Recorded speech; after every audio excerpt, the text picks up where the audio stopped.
government building. Depending on the season. No, regardless of the season. Tell her. Next month. That's your last one now. Yeah. Next month. This last one. Last year, yes. Yeah, we don't have it next year. Please. Look at this face, how can you turn it? I won't turn it down. Let's do this.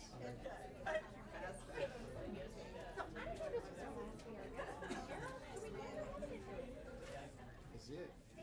Hot. It only takes me 7 years to get the hang of it. Give it to Pastor.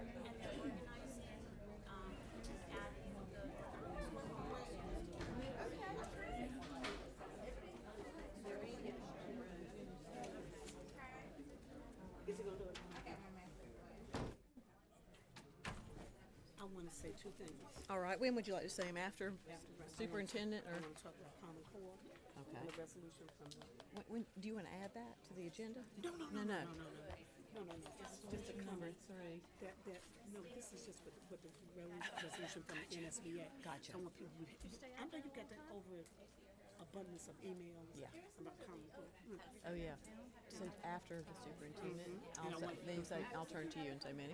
All right. I want to thank Freddie McNeil Was it crazy? Was Jackie on? for arranging a separate and special job fair for teachers at North Carolina Central Schools. Okay, do that too. Perfect. All right, is everybody ready? 6:34. Good evening, everyone. I'd like to call this meeting to order. It's April 24th, 2014, and the Durham Public Schools Board of Education. We're now convened in our regular monthly meeting. We'd like to extend a warm welcome to everyone present and to our television viewers to this meeting of the school board. Tonight's agenda promises to be rich in information that will support and enhance our vision statement. Standing committees of the board will present information and reports that will keep you informed on what the district is doing to ensure that our vision of success for every child is realized. The board invites public comment at the beginning of the board meeting and before each agenda item. Board members will listen carefully to and consider the comments from the public, but the board does not engage in discussion with speakers at this meeting.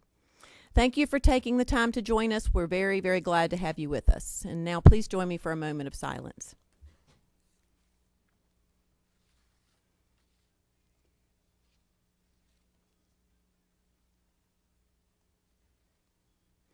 Thank you very much. Item 3 is Be Our Guest. Pastor Davis? Thank you. I'm going to ask our colleagues to join us in the red carpet line as we receive the following parents and guardians from the following schools, and I will call those names as we stand.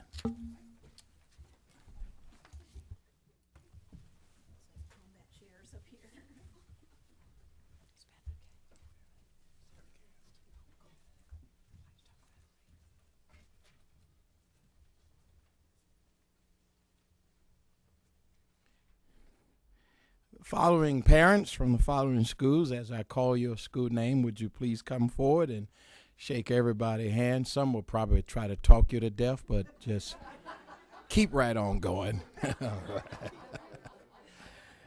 George Watts, Montessori Elementary.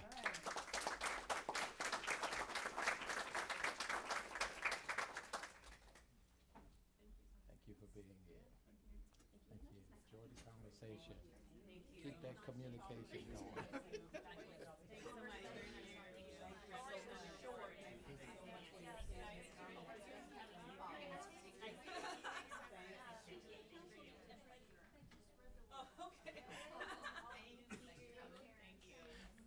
Fayetteville Street Elementary School.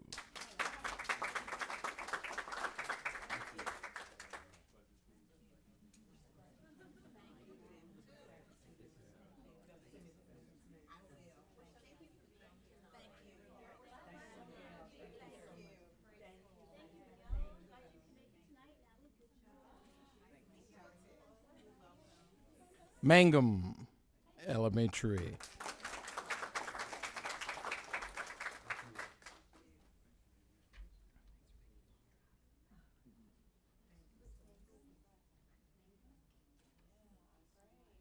Southwest.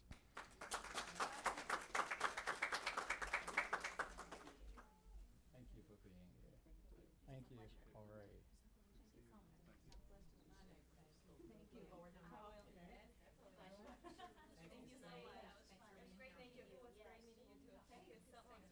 Early college. High school.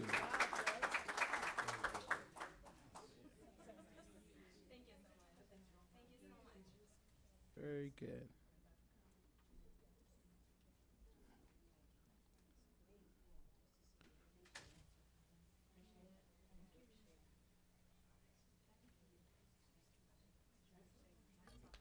Thank you.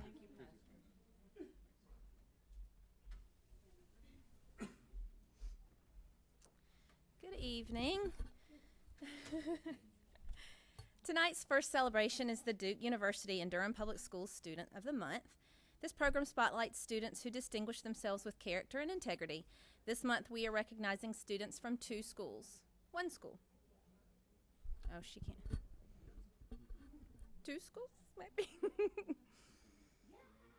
I'd like to ask our Jordan High School principal, Mr. Leathers, to join me and come up and introduce our first student of the month.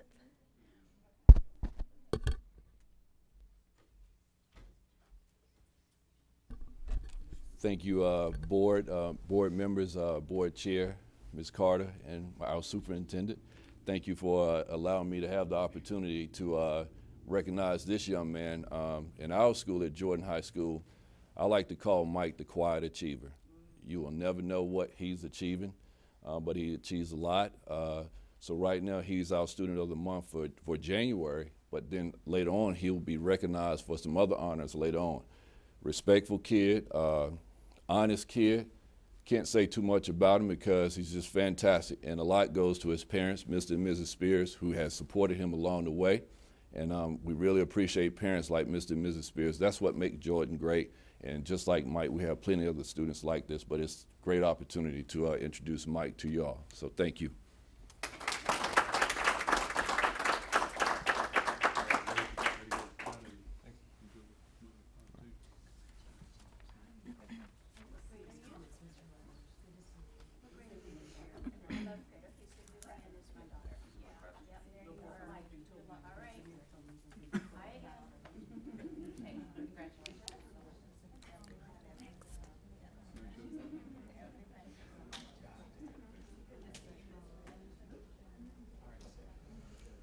We would now like to recognize students who have been selected as National Achievement Scholars and to attend the 2014 session of the Governor's School of North Carolina.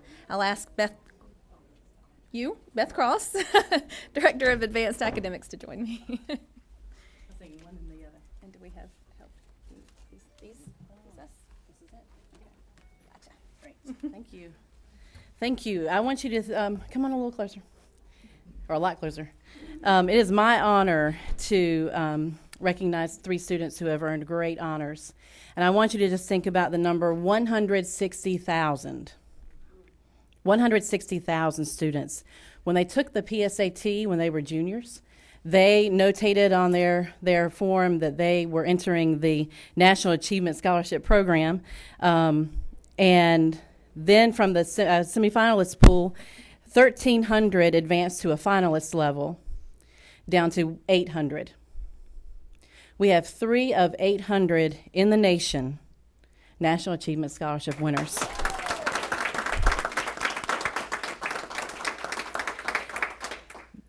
They are, I want to just make sure you know this, they are the finalist candidates judged to have the strongest record of accomplishments and greatest potential for academic success in college.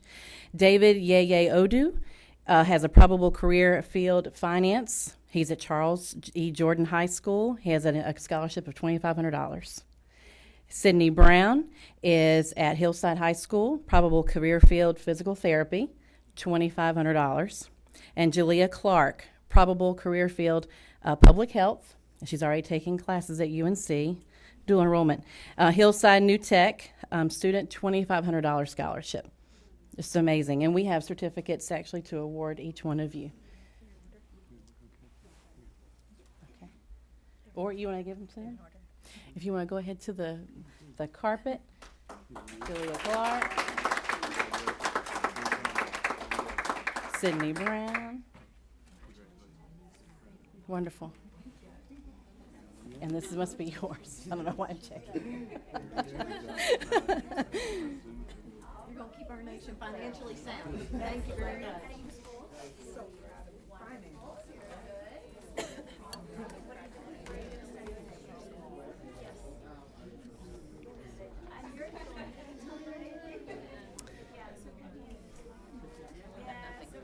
Nothing to present now, right? They're just recognized. Yes, yes.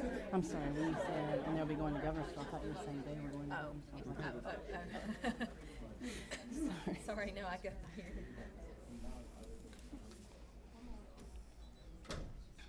Is that everyone? They keep coming, keep coming. So this year, for the 2014 session of Governor's School, which is a 5-week summer residential program, the oldest statewide summer residential program for academically or intellectually gifted high school students in the nation. So it's a definite privilege to be a part of Governor's School. There are 2 campuses of about 305 students apiece, and we have 30 students from Durham Public Schools, more than we've had in a 10-year history in Durham Public Schools, which is amazing.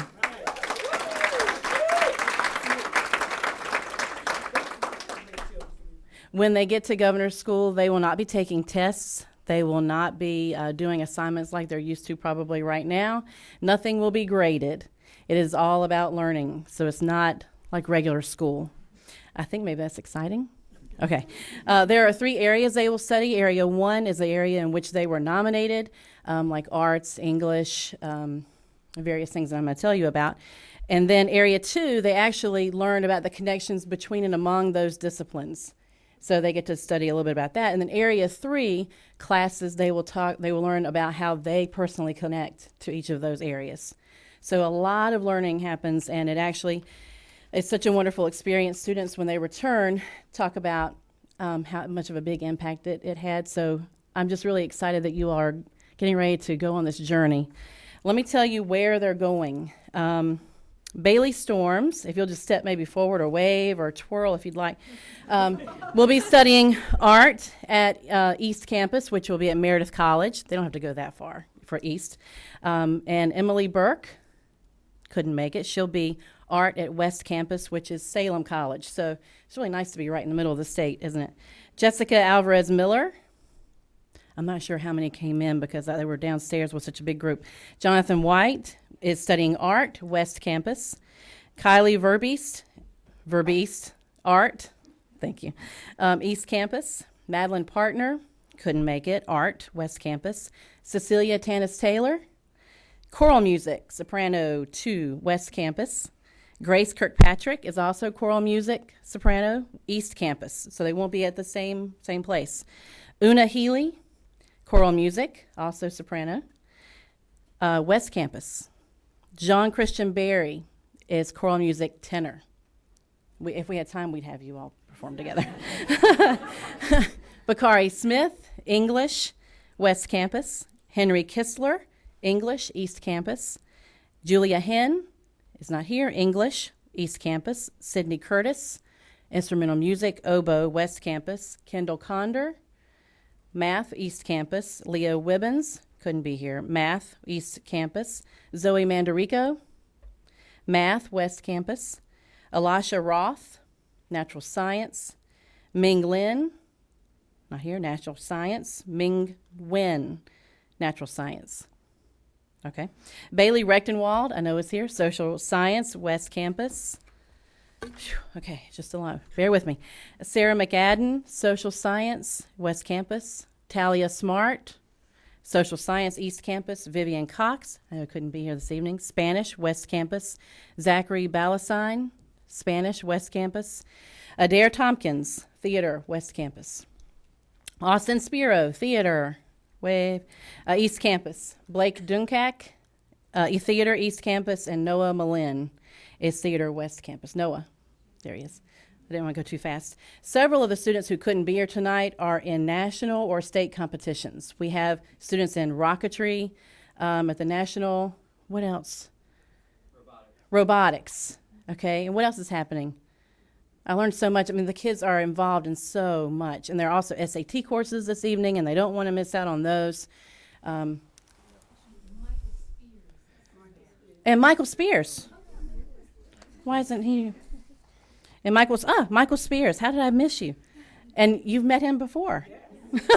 And last month also, Michael Spears, Math, East Campus. Thank you, Ms. Spears. I apologize. And there are their parents all across the wall there. Okay, if you'll walk the red carpet and shake hands.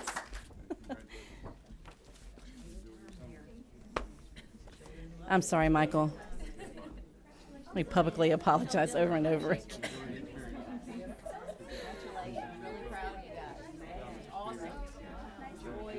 Don't forget the picture. Don't you all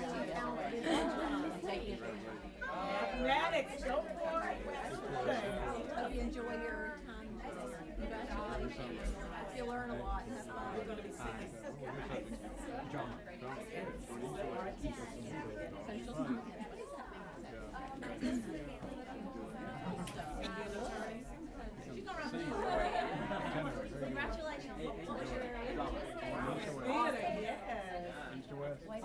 Have a great time there. It's a wonderful experience.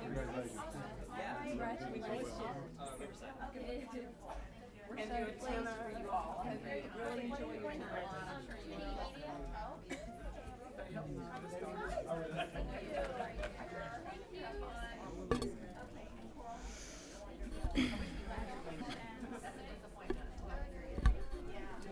Congratulations. Really impressed. The other Mr. Hunter. All right. Much better look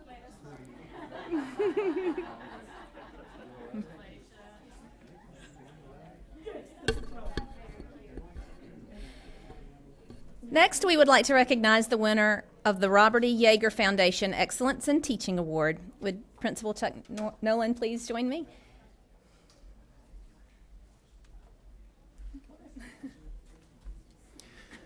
So I'd like to introduce you to one of our stars, one of Durham Public School stars, and it's Miss Lori Kahn. She's our science teacher, and we are very lucky to have a teacher of her caliber at our school, because not only is she a good teacher, but the relationship that she has with her students really raises their level. And I never said this to her, but that's one of the things that I see the most. So she teaches the whole student, the whole child. So we're very lucky to have her, and we're also lucky that she's working on her administrative degree. So hopefully we can keep her here in some capacity after she gets her degree. In fact, we won't let her leave. How's that? So I'd like to publicly now congratulate Miss Lori Kahn, science teacher, Middle College High School. Well done. Okay. Am I going through? Oh, okay.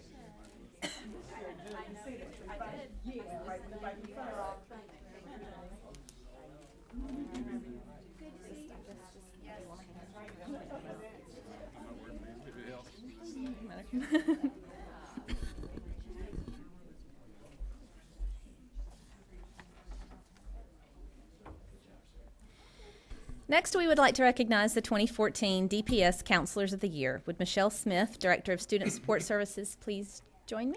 And whomever else. Hi there. We would like to recognize 3 incredible school counselors this evening for the 2014 Counselor of the Year Award. What makes this such a significant award is that this distinguished honor is bestowed up to them from their peers. So for our elementary school Counselor of the Year, we have Ashley Alton.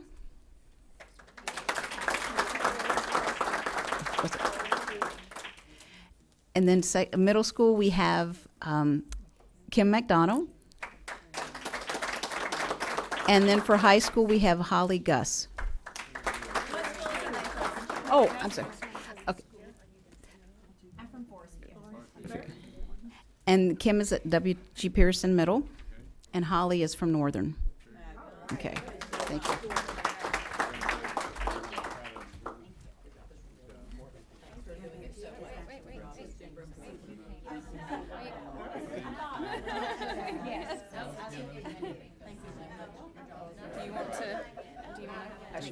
Thank you.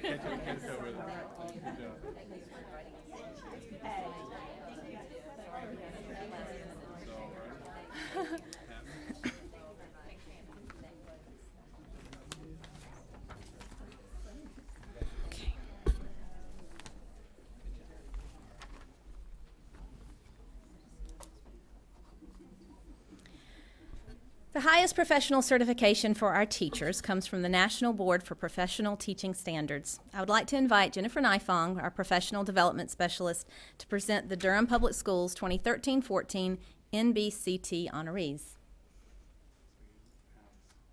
Or, oh, come on up, I'm sorry. I was expecting Jennifer. That's all right. Jennifer has asked me to honor these teachers tonight by calling out their names, and my name is Alice Hageman, and I'm the coordinator for National Board Candidate Support in Durham. Some of our teachers could not be here tonight due to illness and also activities that are going on in their schools. So I'm going to call out their names, and then those that are present will come on up.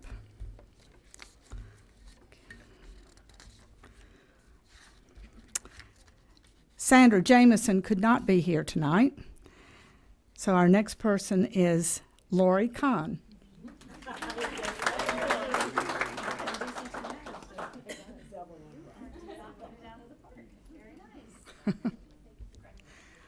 Melissa Dempsey and Ashley Bunn.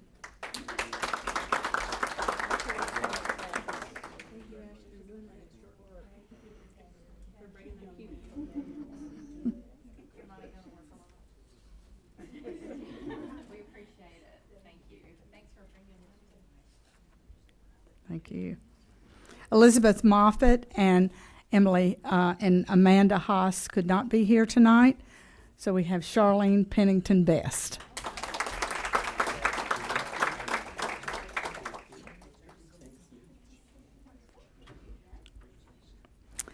Alexa Garvoli, Mia Morris, Jasmine Jones, and Jamitra Hinton are not here tonight.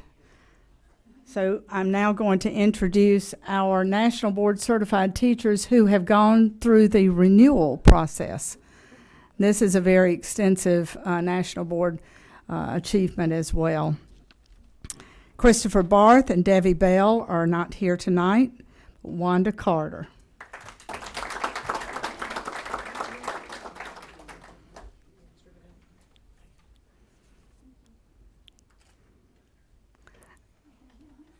Amy Davis.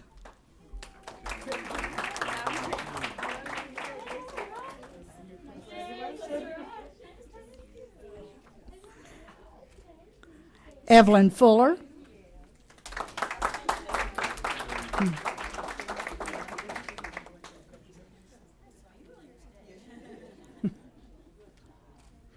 Ruth Key.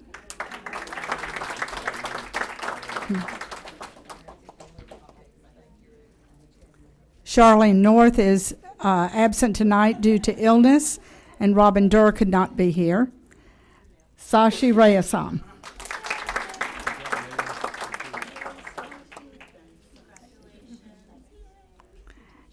And the last National Board Certified teacher that was renewed is Linda Tregorian. So, thank you. Thank you for the support. Thank you for what you do. We appreciate it.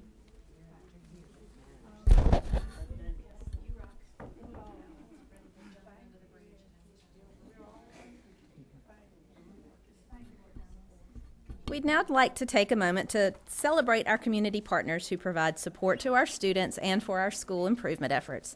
Tonight, Kate Turner, our wellness coordinator, will introduce us to the Alliance for Healthy Schools.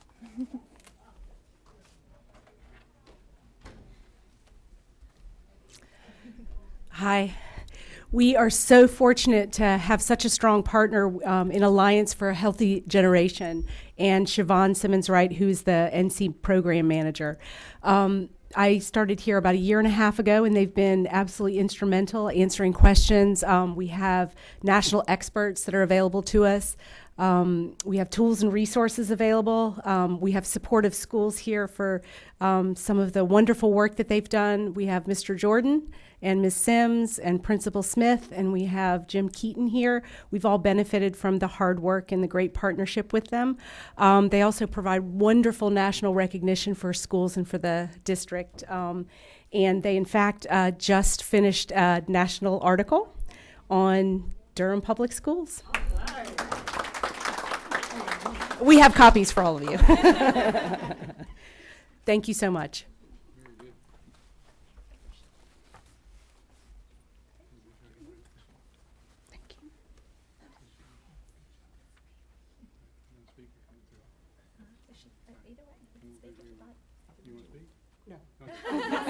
That's not too much. I think they want to get a picture.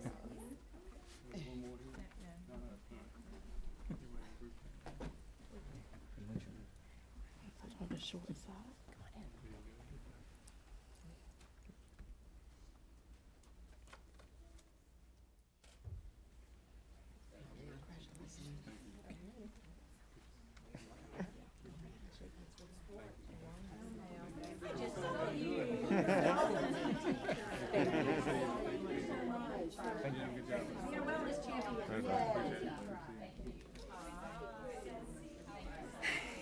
Way to go. Thanks for being here. Thank you so much. All right. Sorry for the team in the game. Okay, thank you. Thanks so much. Appreciate it. Next, I would like to invite Andrea Underwood, President of Durham Association of Educators, to present the Women Inspiring Learning Program.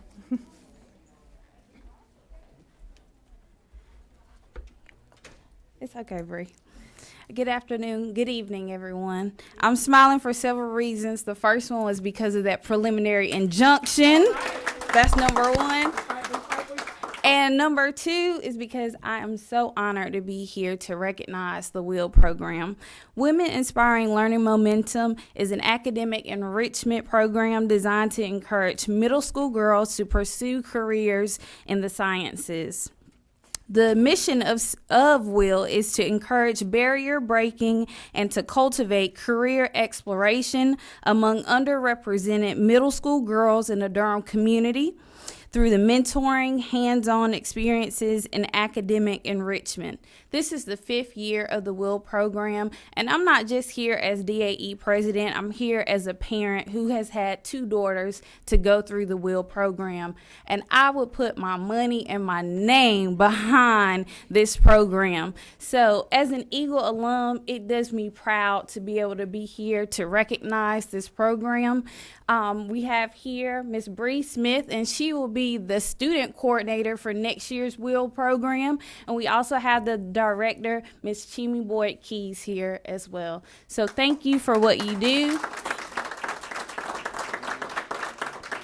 This program truly exemplifies our university's motto of truth and service. Any words? I just want to thank you so much. Thank you to the school board for this honor, and we just really believe in serving women and girls, so thank you for the opportunity.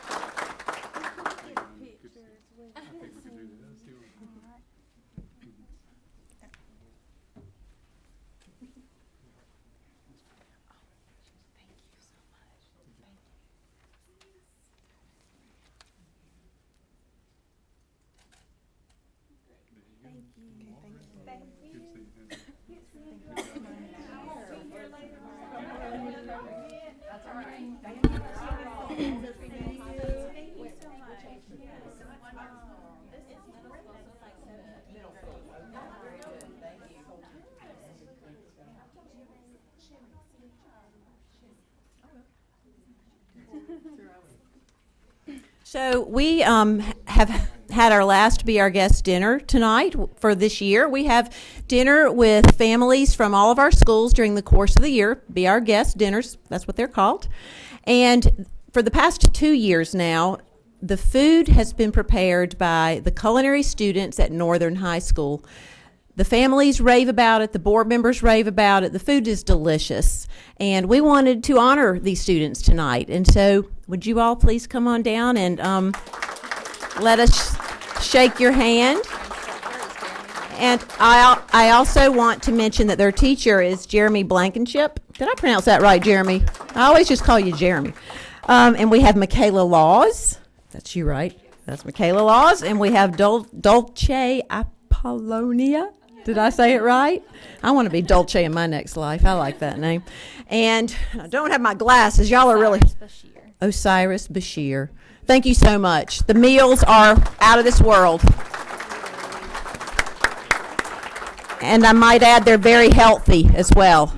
Nicely balanced. Lots of vegetables with the proteins.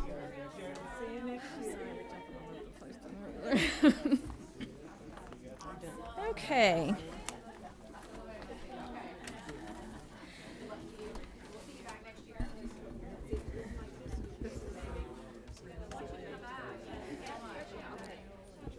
Our final celebration tonight is to recognize our 16 schools that have received state recognition for positive behavior interventions and support, or PBIS implementation. Mina Fort Ferguson, our PBIS coordinator, will join us to introduce the schools. Thank you. Good evening, everyone. Thank you. It is that time of year again where we will honor our PBIS schools. PBIS stands for Positive Behavior Interventions and Support. And tonight, these schools that are being honored have applied and received for the PBIS State Recognition Awards for the year of 2012-13. These schools have met the state criteria in raising achievement, raising attendance, lowering office discipline referrals and suspensions. The 17 schools, it's actually 17 and not 16, are receiving awards at various levels, and those levels are the green ribbon level as well as the model school level. All right, so our schools are as follows. Tonight, these schools will get a certificate for their walls at school, and they will also get a plant to care for and grow. All right, like their PBIS systems. Our first school is C.C. Spalding, green ribbon. Thank you, ladies. She's with C.C. Spalding. Our second school is Neal Middle School. Our third school is Oak Grove Elementary School. Where's Oak Grove? And our fourth school is W.G. Pearson. These are our green ribbon schools for the state of North Carolina, green ribbon. Great leadership, thank you guys. And, we have one more green ribbon school, and that is Githens Middle School. Yes. All right, thank you very much. You guys should take a plant. Yeah, grab a plant. Okay, we'll do them in the hallway. All right. Our second group are the model schools of North Carolina, and they are Bethesda Elementary School. Where's Bethesda? Which one? Merrick Moore Elementary School. Spring Valley Elementary School.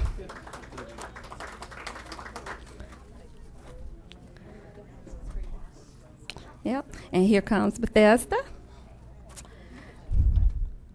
That's it. Yep. Okay. And Easley Elementary School.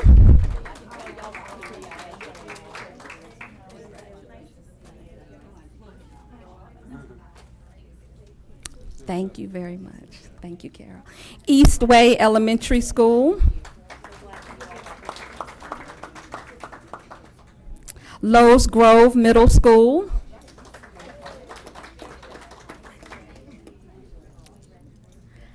And we have Mangum Elementary School. Thank you very much.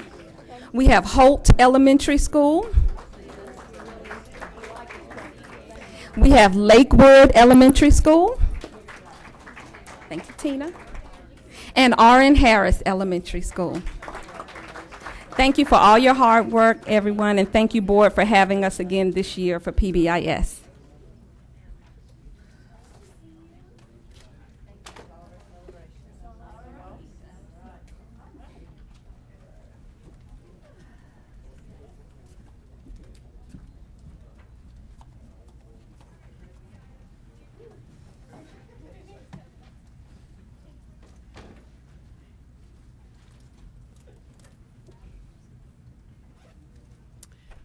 right, we had a lot to celebrate tonight. We always have a lot to celebrate. We did celebrate a lot tonight.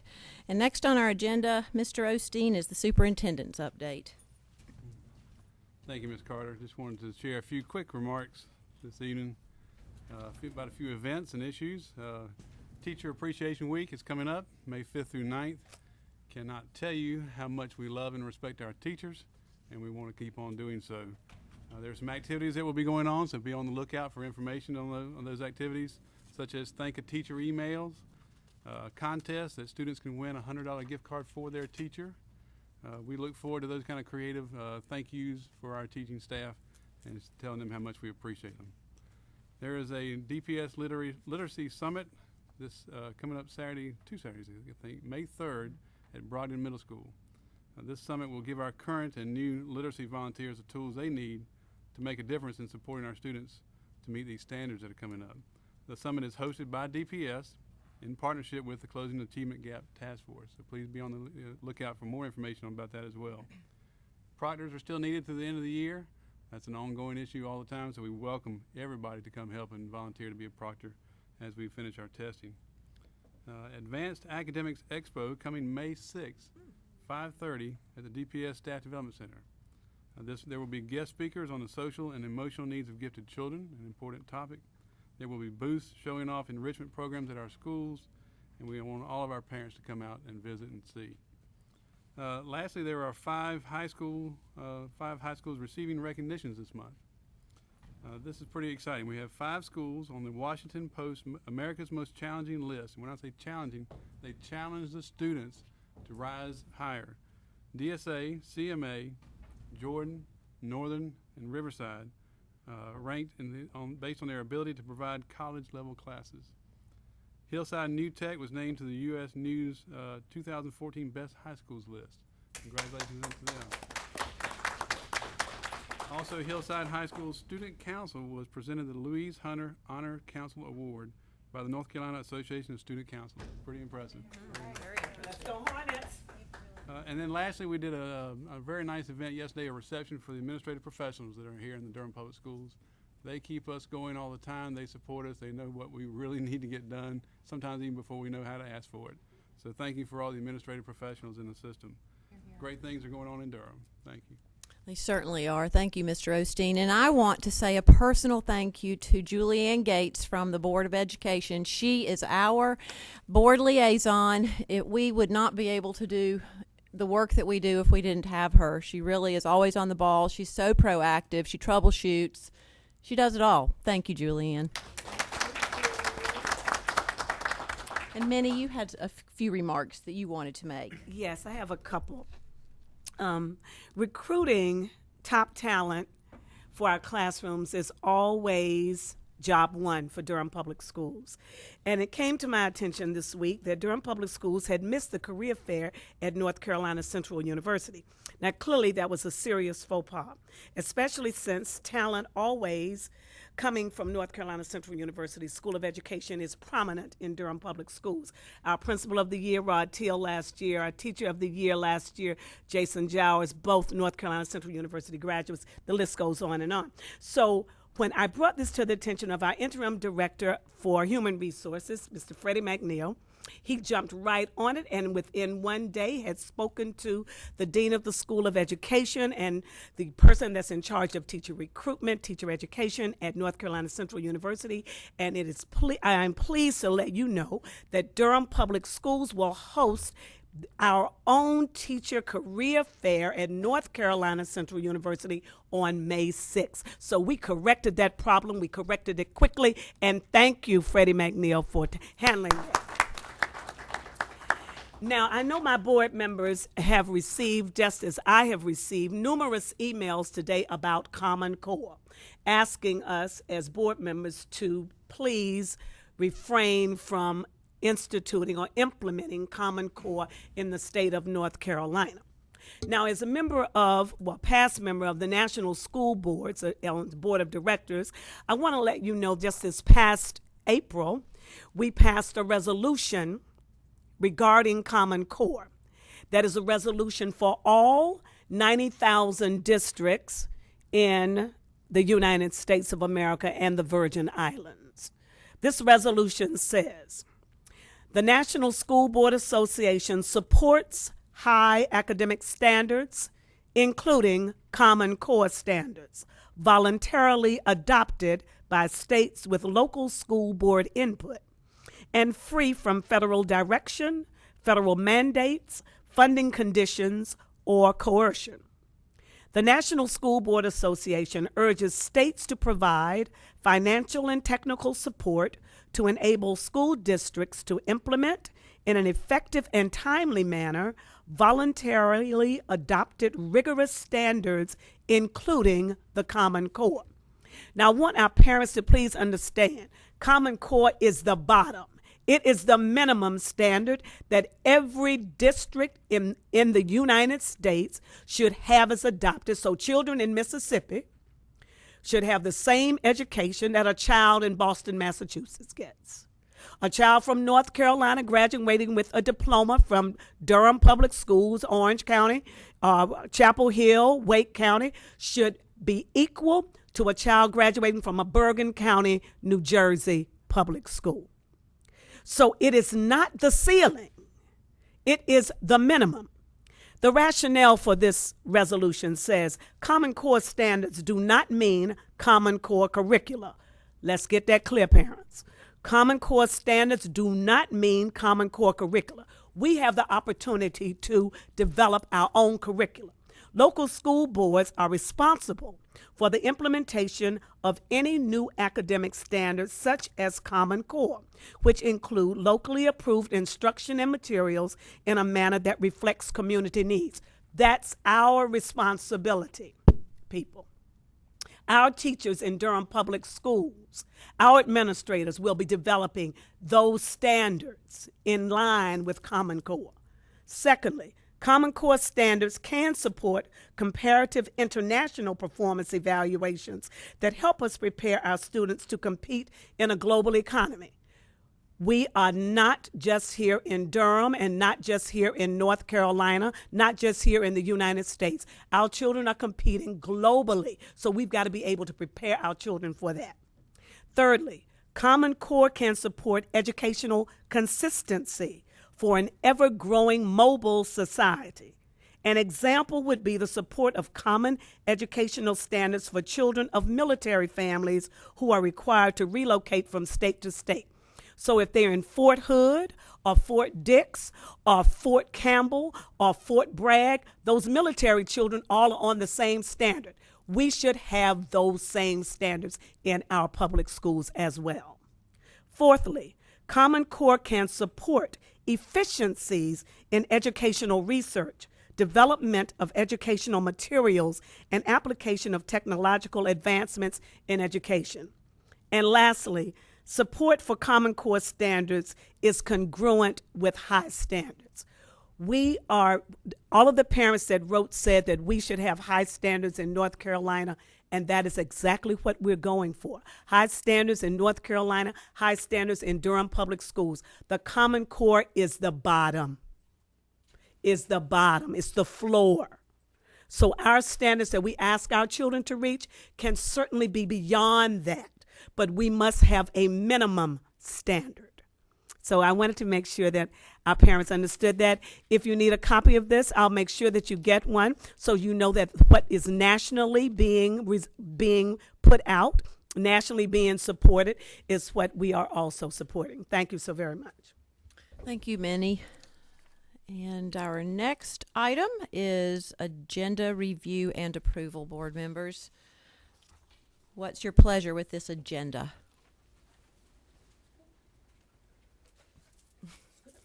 Could we have a motion?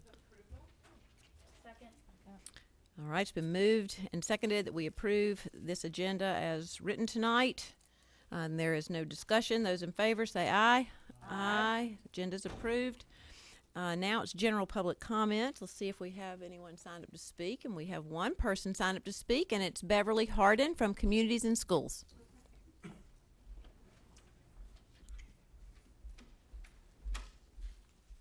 Hi. I'm Beverly Harden. I am pleased to be the new Executive Director for Communities and Schools of Durham. And I really just wanted to take a moment and thank you so much for the work you're doing for our school system, introduce myself, tell you that we are delighted to be an instrumental part of Durham Public Schools. And we hope to deepen our program in the coming year, expand the work that we're doing. We're very proud to be an integral part of 4 schools at this point in time. We have some great programs. Last year we served 450 kids in individual wraparound services. We served over 4,000 countywide through the 3 programs that we deliver. And I think that there is a great opportunity for us to do even more. There are more and more kids that need more help, and we're just proud to have a small role in making a difference in those students' lives.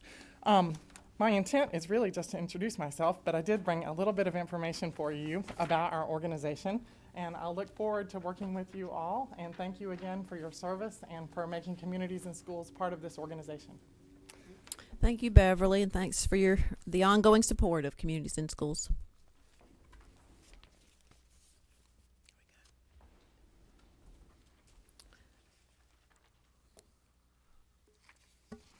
Board members, item 8, meeting minutes from March 17th, 2014, joint Board of Education, Board of County Commissioner meeting. March 27th, 2014, the regular meeting, open and closed sessions. And April 9th, 2014, superintendent search planning meeting. If you've had a chance to review the meeting minutes, I would entertain a motion for approval. Madam Chair. Or otherwise. I just have a small edit that my name was inadvertently included in the list of attendees at that meeting, and I just noticed today that it was there, so if we could just remove that. Which please. one is it, Lee? The commissioners meeting. Okay. So we need to remove Lee Boardley's name. I from was the, out of town, or I would have been there. I'm sure, of course. So, Julianne, you can, okay.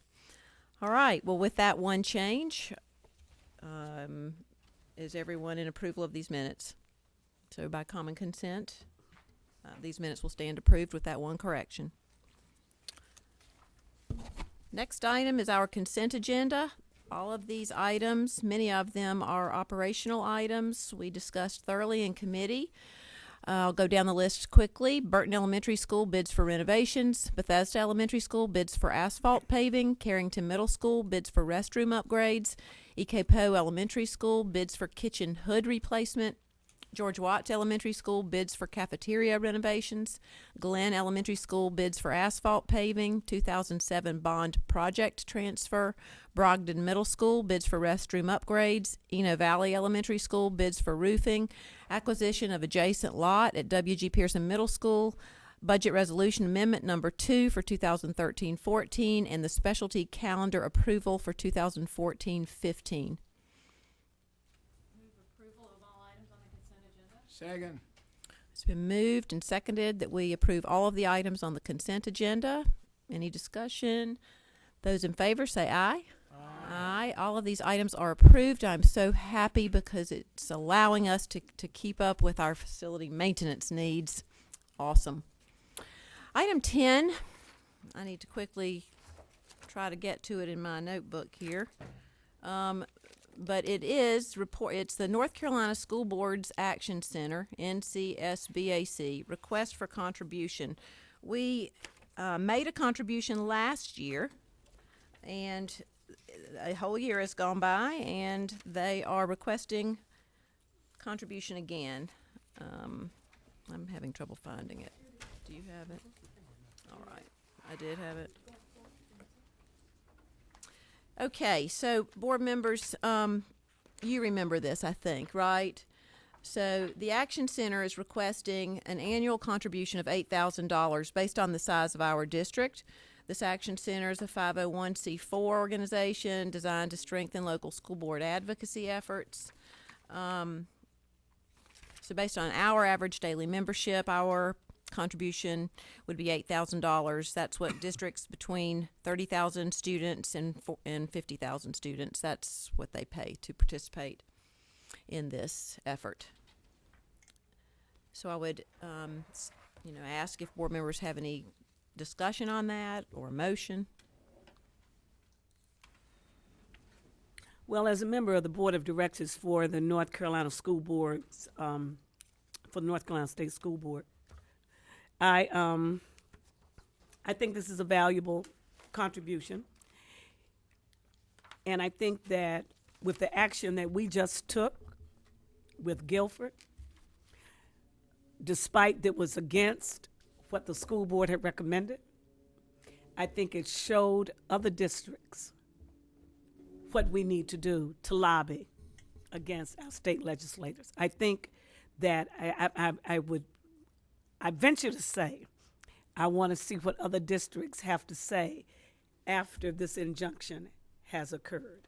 Those who were reticent to join in now will see that sometimes when you fight and you fight for what's right, that people listen. People listen. And I think that our action, I think Guilford and Durham took the lead, and I think we'll also take the lead in what our lobbying efforts need to be going forward. So I think this is a good thing. I want us to be able to do this. So this $8,000 I think will be well spent. Minnie, will you refresh my memory? This Action Center, they advocate at a legislative level based on what the delegate assembly But the approves. delegate assembly approves, and things that come up. In fact, on May the 15th, the North Carolina School Board Association will look at a legislative agenda for November. Okay. And so we need to start looking at what it is, and this will enable them to go in and lobby. Now, we can be more active. Natalie and Nancy certainly have been in going over to Raleigh and are preparing our own Durham agenda. But this helps in the lobbying efforts that we have over there in Raleigh. This is patterned after the National School Board Action Center, NASBAC. And so Ed Dunlap, who is the executive director of the North Carolina School Boards Association, thought that North Carolina, especially in these times, that we needed to up our lobbying efforts. Districts like Charlotte and Mack, I don't know if Guilford has a person that they have from their district that actually goes into Raleigh, but Charlotte Mack has someone that stays in Raleigh 2 days a week to actually be there to lobby. It's a salaried person. We don't have that in Durham, but I think we need to have our voices heard, and we need to make sure that somebody's there lobbying for us. Okay. So that's what they do. Any other thoughts? Yeah, I'm glad that you pointed out that back in November, when we had our delegates assembly, unfortunately, the School Boards Association, who we look to for leadership on these important issues, like this issue of the 25% fighting to keep tenure as a property right, they were not going to fight for that. I know that our board, the 4 delegates, Natalie in particular, brought forth an amendment to their proposal, and we tried very hard to persuade the delegates and the leadership for the School Boards Association to fight back in November. I'm glad that we took the action with Guilford, but just think how much further along we could have been if this leadership group, who we all look to, 2 of our board members voted with the School Boards Association to not fight for tenure, to just let that be one of the things we sort of gave over to, and I understood the thinking at that time. So I just, I am a little concerned, because if we're going to give $8,000 to this leadership organization who's going to be out there supporting, fighting for us, I want to know that they're fighting for us. We could have used that $8,000. We could have had our own lobbyist. We could use that $8,000 for the lawsuit that we just had. So it worries me that there's too little opportunity for us to hold them accountable to what progressive districts like ours, especially because we're so protected with like-minded delegation at the General Assembly, it's too hard for us to influence them when we go to the delegate assembly and we're overwhelmed by all the other members. I mean, that was a really very trying situation, as you guys might recall. So Well, I'm glad you said that, because you are talking about 115 districts in North Carolina, and all of them don't have delegates that are like our delegates. All of them perhaps aren't as progressive. I mean, we can look at our neighbors to the east, and that had some angst about what their county commissioners, how their county commissioners might feel if they join in a lawsuit. So they were looking. We had the best thinking of the attorneys and the lobbyists from North Carolina. That gave us that worst case scenario if we were to go forward. I'm glad that we joined with Guilford, who took the step first to say that this tenure, this 25%, and it's still not about a tenure issue. It's about the 25%, because it still may be pay per performance. So it's not the same thing. Let's not get that confused. Let's not get that confused. This is the 25% deal that we're talking about is unconstitutional.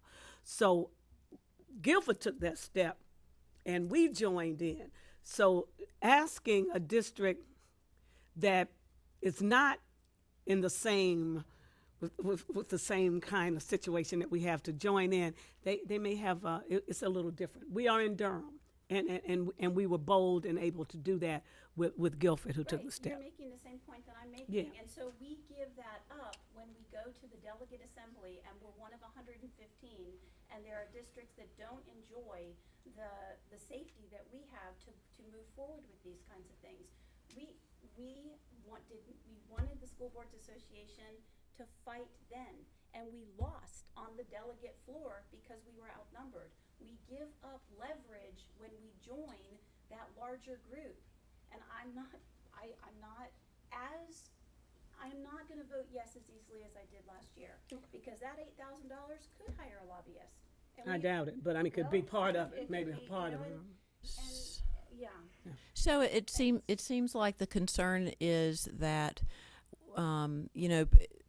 education issues cross all party lines and conservative, progressive, it seems like these days. And so it's difficult, I guess, to feel reassured that the 115 delegates, or however many that are in this assembly, are going to necessarily have the same opinions we have, isn't it? And so, I guess the point it seems like, Nancy, you're trying to make is, why would we want to contribute to a lobbying effort that might be lobbying for an issue that we don't believe in? But then Minnie's point is, there's a power in numbers, and if we put all this money towards this, most of the time probably we are going to agree, and maybe that would be to our benefit. So we're going to have to weigh that, aren't we? Lee, do you have a comment? You look like you might.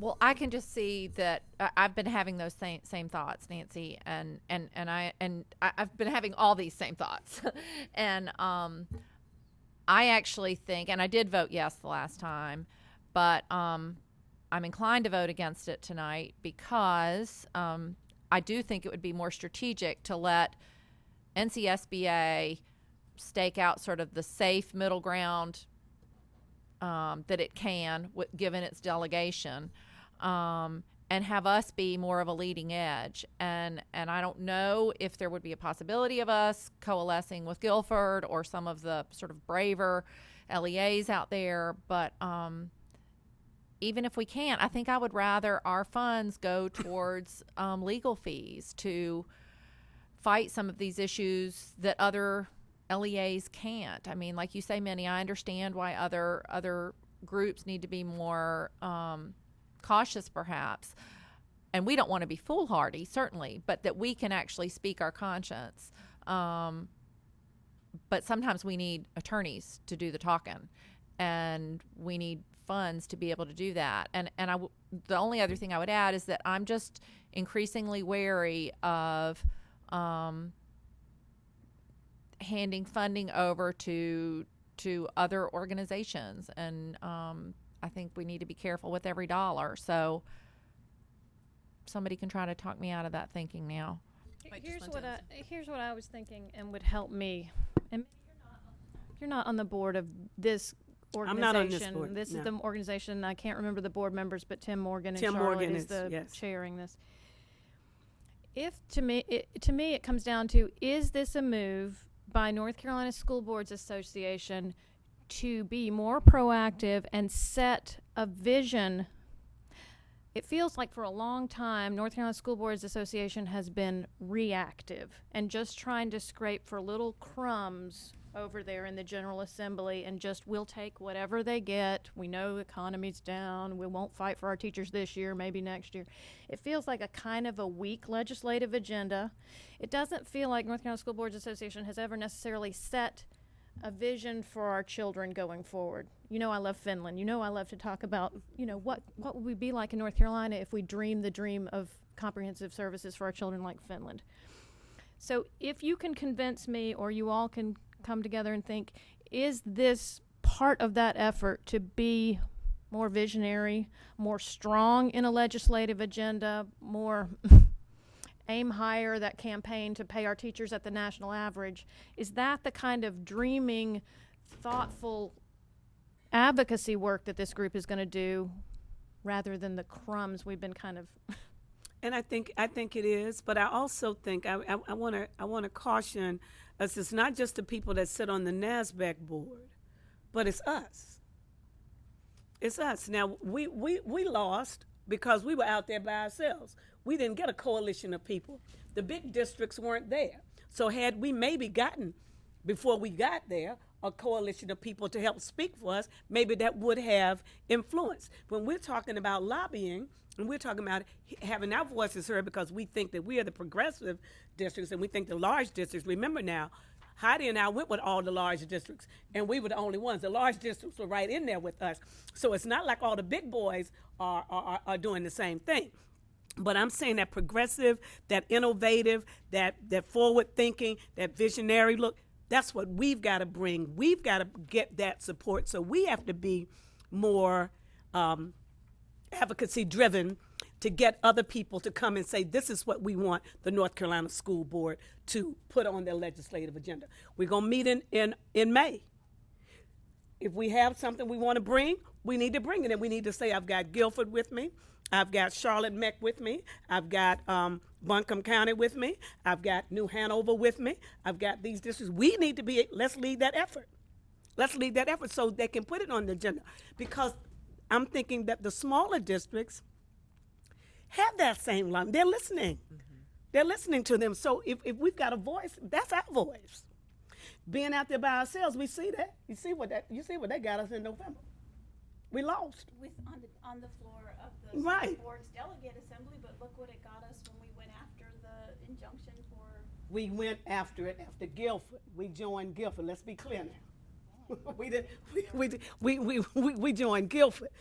Moses Quick and Amos Quick, I'm sorry, and Moses and Jill Wilson, they went after it, and they were happy. They when they told us about it, we went as a group and we decided at that meeting, let's bring this back to Durham Public Schools and see if we'll go. We're speaking the same language, Minnie, but yeah. I'll remind you that I was cleaning my house recently and found 100 copies of a resolution that we were bringing about the 25% resolution to our state meeting in November.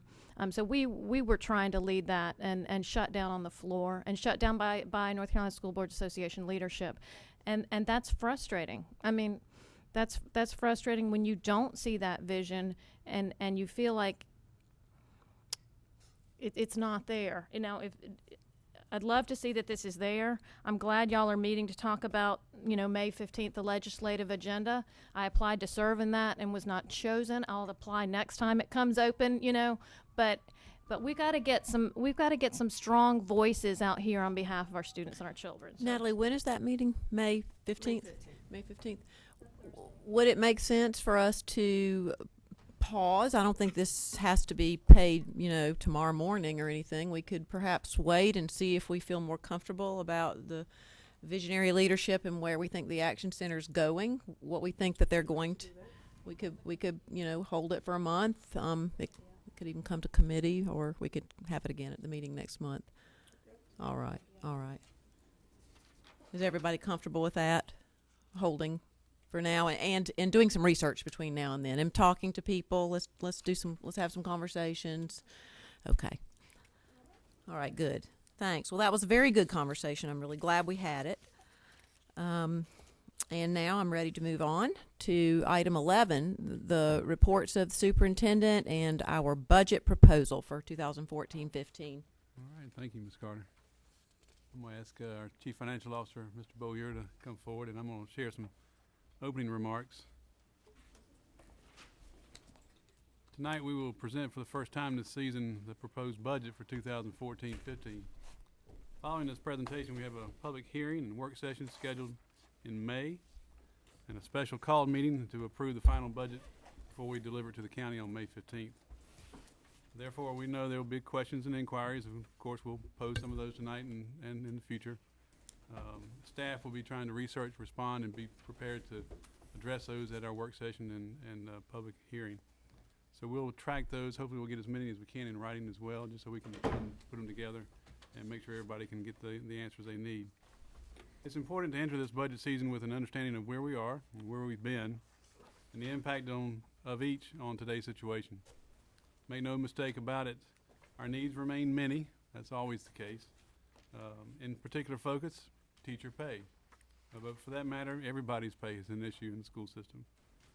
Previous issues with fund balance did put us in a boxed-in or hamstrung situation with the assumption by many that a new request for expanded funding from the county would not happen. And I think during all of our conversations, we pretty much have agreed that's the assumption we've been based on. Some have even asked on the outside if we might even give some money back. And to that, I would say ask a teacher or a staff member whose pay has bottomed out in recent years. I truly believe we are presenting this year the most transparent and open budget to date. This doesn't mean it's easy, doesn't mean it's perfect, doesn't mean we'll agree on every item. But this year we feel like we turn a corner, if you will, and head down the road of clarity. I think Mr. Beaulieu has already demonstrated this in the presentations he's done on resolutions and amendments. We have a lot of work to do, and it won't all be fixed this year, but I think this sets the course in a new direction. I want to thank Mr. Beaulieu for his work as our CFO, leading the effort in finance to create understandable documents, detailed documents in a fair and transparent manner in which each is presented. In the presentation tonight, let's go to the first slide. You'll see several areas of focus. Under impact of students and schools, maintaining our funding focus on the classrooms, that is staffing, non-salary allotments, and a review of any contracts for appropriateness and efficiency. That's an issue. In general, under the category of efficiency, ensuring all our accurate data is used, using the resources we have to absorb increases when needed, dealing with state and other mandates, of course. And then under stewardship, reviewing everything that we can for savings and efficiency, and changing our dependency on fund balance. You'll see tonight some places where costs must rise, places where we plan to cut or save, and how we recommend using the funds available for maximum benefit. This year will be a pivotal year as we combine recurring funds with one-time funds to bridge us to 2015-16, a year away. This is only the beginning, and the work will be even more focused through the 14-15 school year. With that, I'll turn it over to Mr. Beaulieu to continue with the presentation. Thanks, Aaron. Thank you, Mr. Tosin. Good evening. Thank you. Good evening. I start by saying it's an honor to be here tonight to present the 2014-15 proposed budget. I think over my career, one of the humbling activities I've tried to keep in mind is proposing a school system's budget is the greatest investment of taxpayer dollars. So what we ask for and what we propose for our district ultimately helps the 33,000 children and the 38,000 children attending schools in Durham County. With that tonight, we are going to go through an overview, a summary of what is in your budget, proposed budget book. Mr. Osteen referenced the transparency and the format of the budget book. We've had some individual meetings already talking with some of the board members, and probably one of the truest statements that was made was it doesn't look the same. That's very obvious. And what we hope to create and what we want to try to achieve and accomplish is a consistent, transparent format. We've talked about what could be the level of detail within this budget. but using a budget at the summary level that allows us to drive the decisions and the education of our children by holding our staff and the resources accountable for how we utilize those resources. So again, we want to walk you through an overview today. I appreciate the concern and the attention to hopefully addressing most of the questions in writing so that we can adequately prepare and answer in detail the questions that will be followed at our work session after the hearing on May 1st. What I remind you first and foremost is we adopted a budget calendar very early in this process. And again, most people see a budget development and a calendar and they don't really realize what activities go on. It's important that we recognize what we do throughout the year to make this a transparent process. It's not just during March, April, and May. It's a year-long process with the audit, with the budget resolution, with the budget amendments, with all the meetings that go on, all the coordination involvement that goes into the budget process.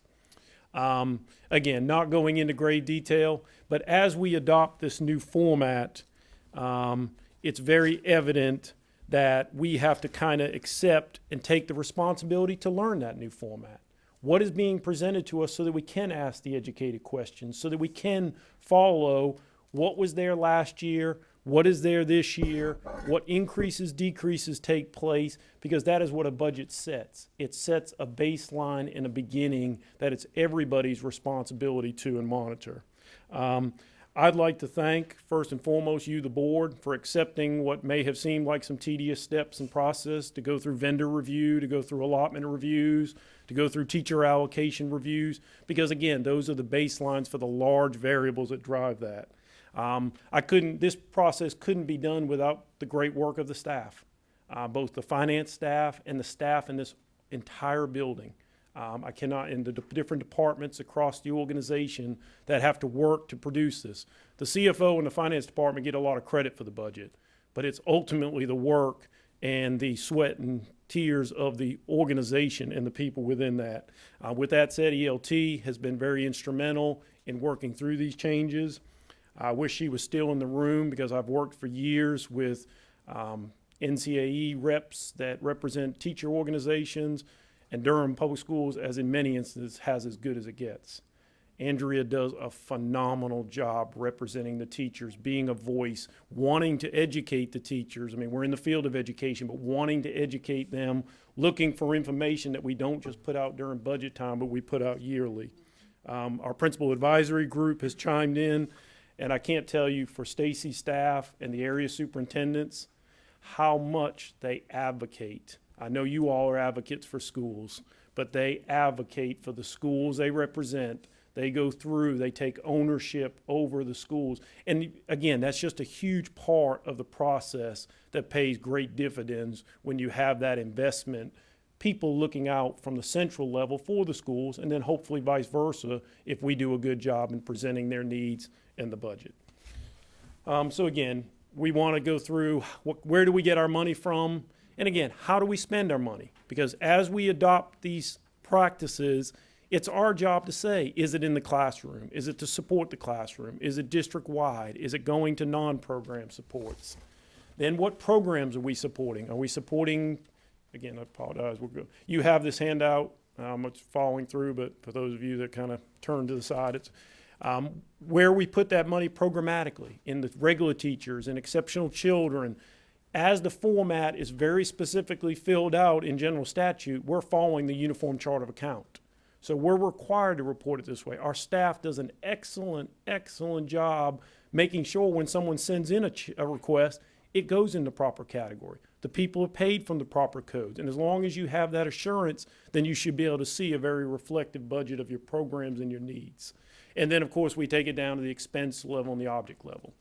I know, and believe me, as Mr. Osteen said, this is just the start of the process. I know we'd all like to see some line-by-line budgets of every program, of every department, of every, but as staff works through presenting these from the summary level on down, we set our goals, we set our priorities, and we initiate that to the classroom with all the guiding principles and everything that's been implemented and adopted as we went through this process. What we're going to cover is, again, at a summary level, but we're proposing the entire 2014-15 budget. Some districts just look exclusively at the local budget. Again, working through our state planning allotments, what we've gotten from the federal planning allotments, what we have thought would be our local funding, we're proposing a 2014-15 budget of $932,920. In total, it represents a decrease. But that decrease is the loss of some one-time funding for capital, some federal programs, some things of that magnitude that are going away. We've all talked and hoped that the capital gets reinstated. We get a new bond moving forward here very shortly. That's a very positive for us to be spending that down, utilizing those sources. What you'll start to see in a lot of the data that's not only in the book but in your handout, we set not only a baseline for the financial amount, but we set a baseline for how many people we invest in as a district in our programs and in our funds, because that's our greatest resource that we provide to the schools. So as you can see in this budget, even though there's a lot of non-salary line items, this budget invests in almost 4,700 positions across the district. So that is our greatest investment moving forward. And even though we've decreased in some of our funds, we've increased in the overall number. And again, we'll break that down very generally, summary format by the different funds to see where it's coming from. The overall budget, you can see again the percentage makeup, state, local, and federal. That graph is in front of you. Then you can see again, how do we spend it? Do we spend it in the classroom? Do we spend it on supporting the classroom? Do we spend it on the non-program services? So on and so forth. And again, within your book, you have much, much greater detail and breakdown of those same things that all tie back to this information that's provided. What you have here are the large driving factors in the revenue side to what funds our budget. Mr. Osteen spoke to this. This budget is built off flat funding. So the county appropriation you see here is the county appropriation that was received Durham Public Schools last year. The amount of quarter-cent sales tax is the same quarter-cent sales tax that we received last year. And then going through the other revenues, the other local revenues, the fund balance that's appropriated, and we'll hit on that a little more in detail. But this budget of $408 million is being balanced off almost $11 million of what's going to be committed fund balance. So as we've stated, our challenges are just before us. Making that fund balance last and going below an undesignated amount of less than $10 million this year and basically having over $11 million in this year's budget, our work is in the next year's process. And then again, we have the construction bond money, the state money, federal money, totaling the $408 million. What are the main driving forces of that? We're very fortunate that even though we're not getting any new money from the county, the state is projecting us with an enrollment increase. So that drives our state allotments. That drives the funding that we get from the state. That's providing additional positions that are in the classroom.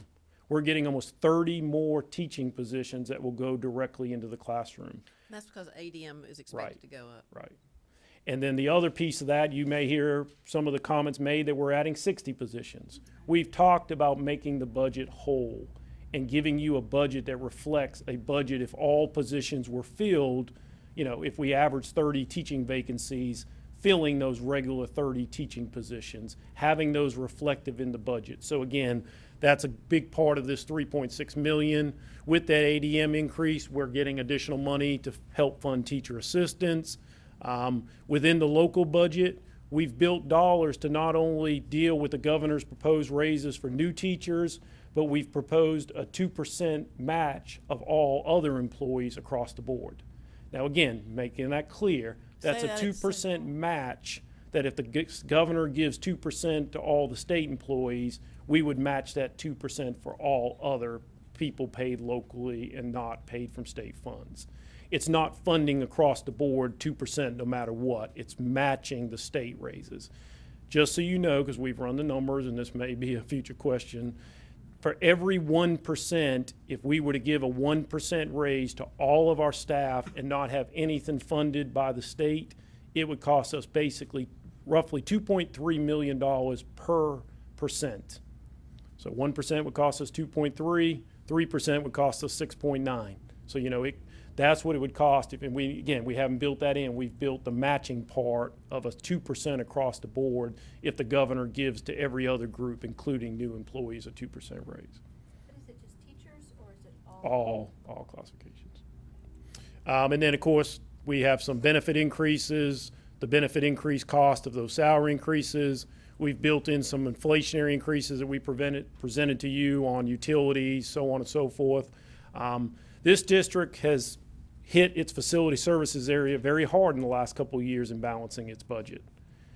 It is getting almost to the point of impossible to deliver the routine maintenance needed in our school system to provide a conducive environment for learning without bringing that budget back closer to where it was 2-3 years ago.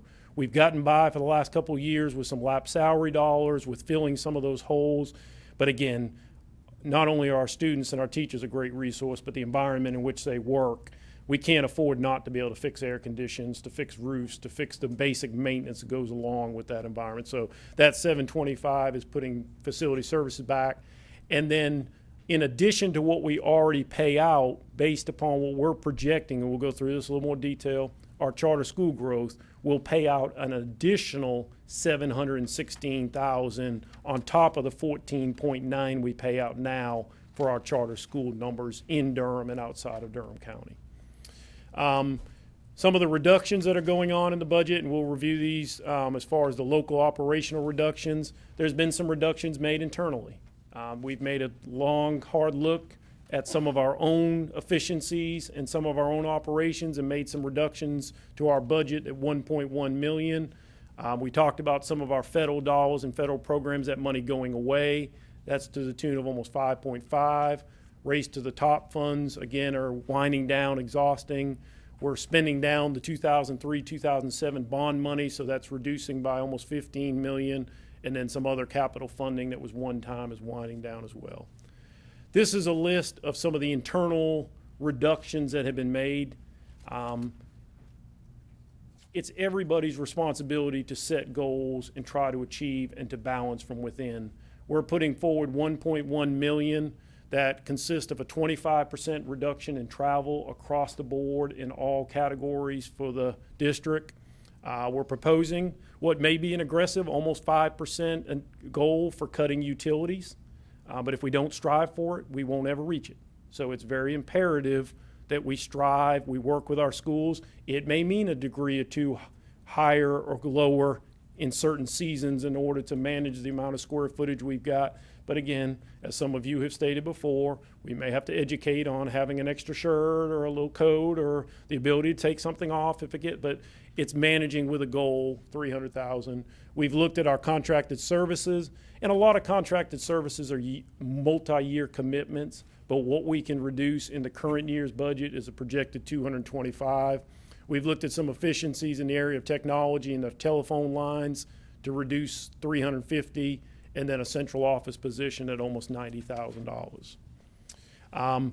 We've talked about this and we've educated along the way how important our membership is to every single thing we do.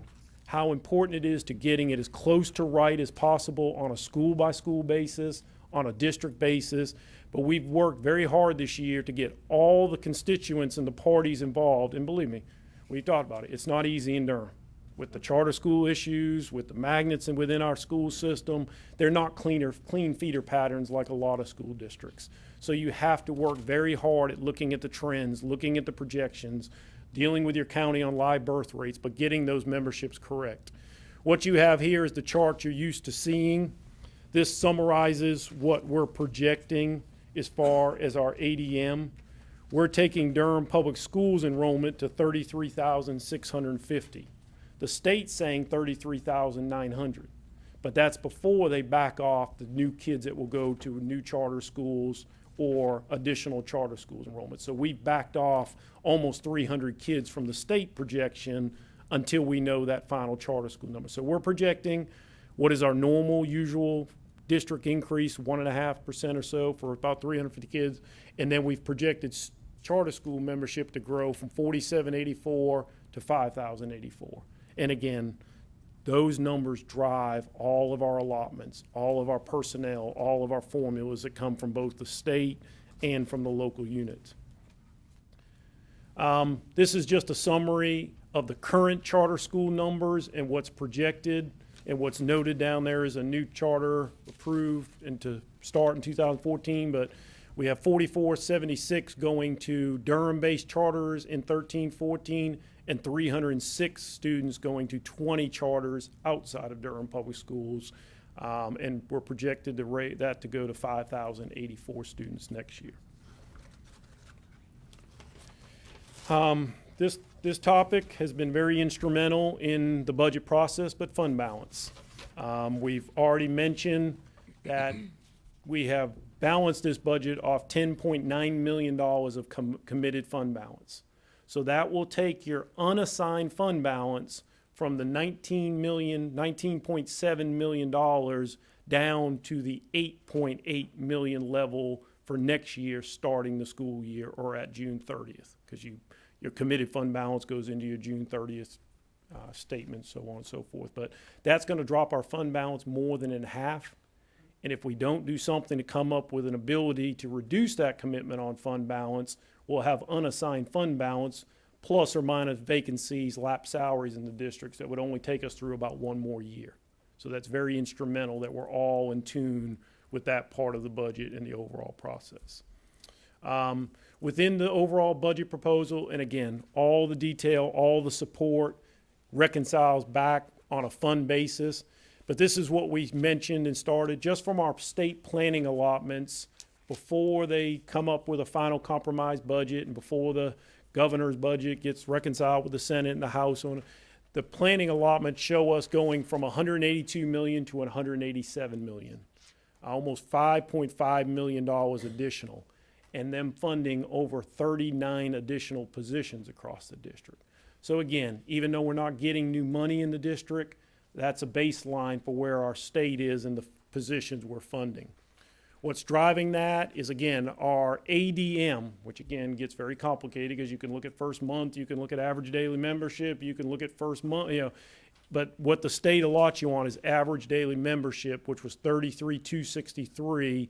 They're projecting it to go to 33,907. We're holding back 257 of that projected growth for possible charter school increases. Within those formulas, they're actually providing, as we've outlined, additional money for teacher assistants.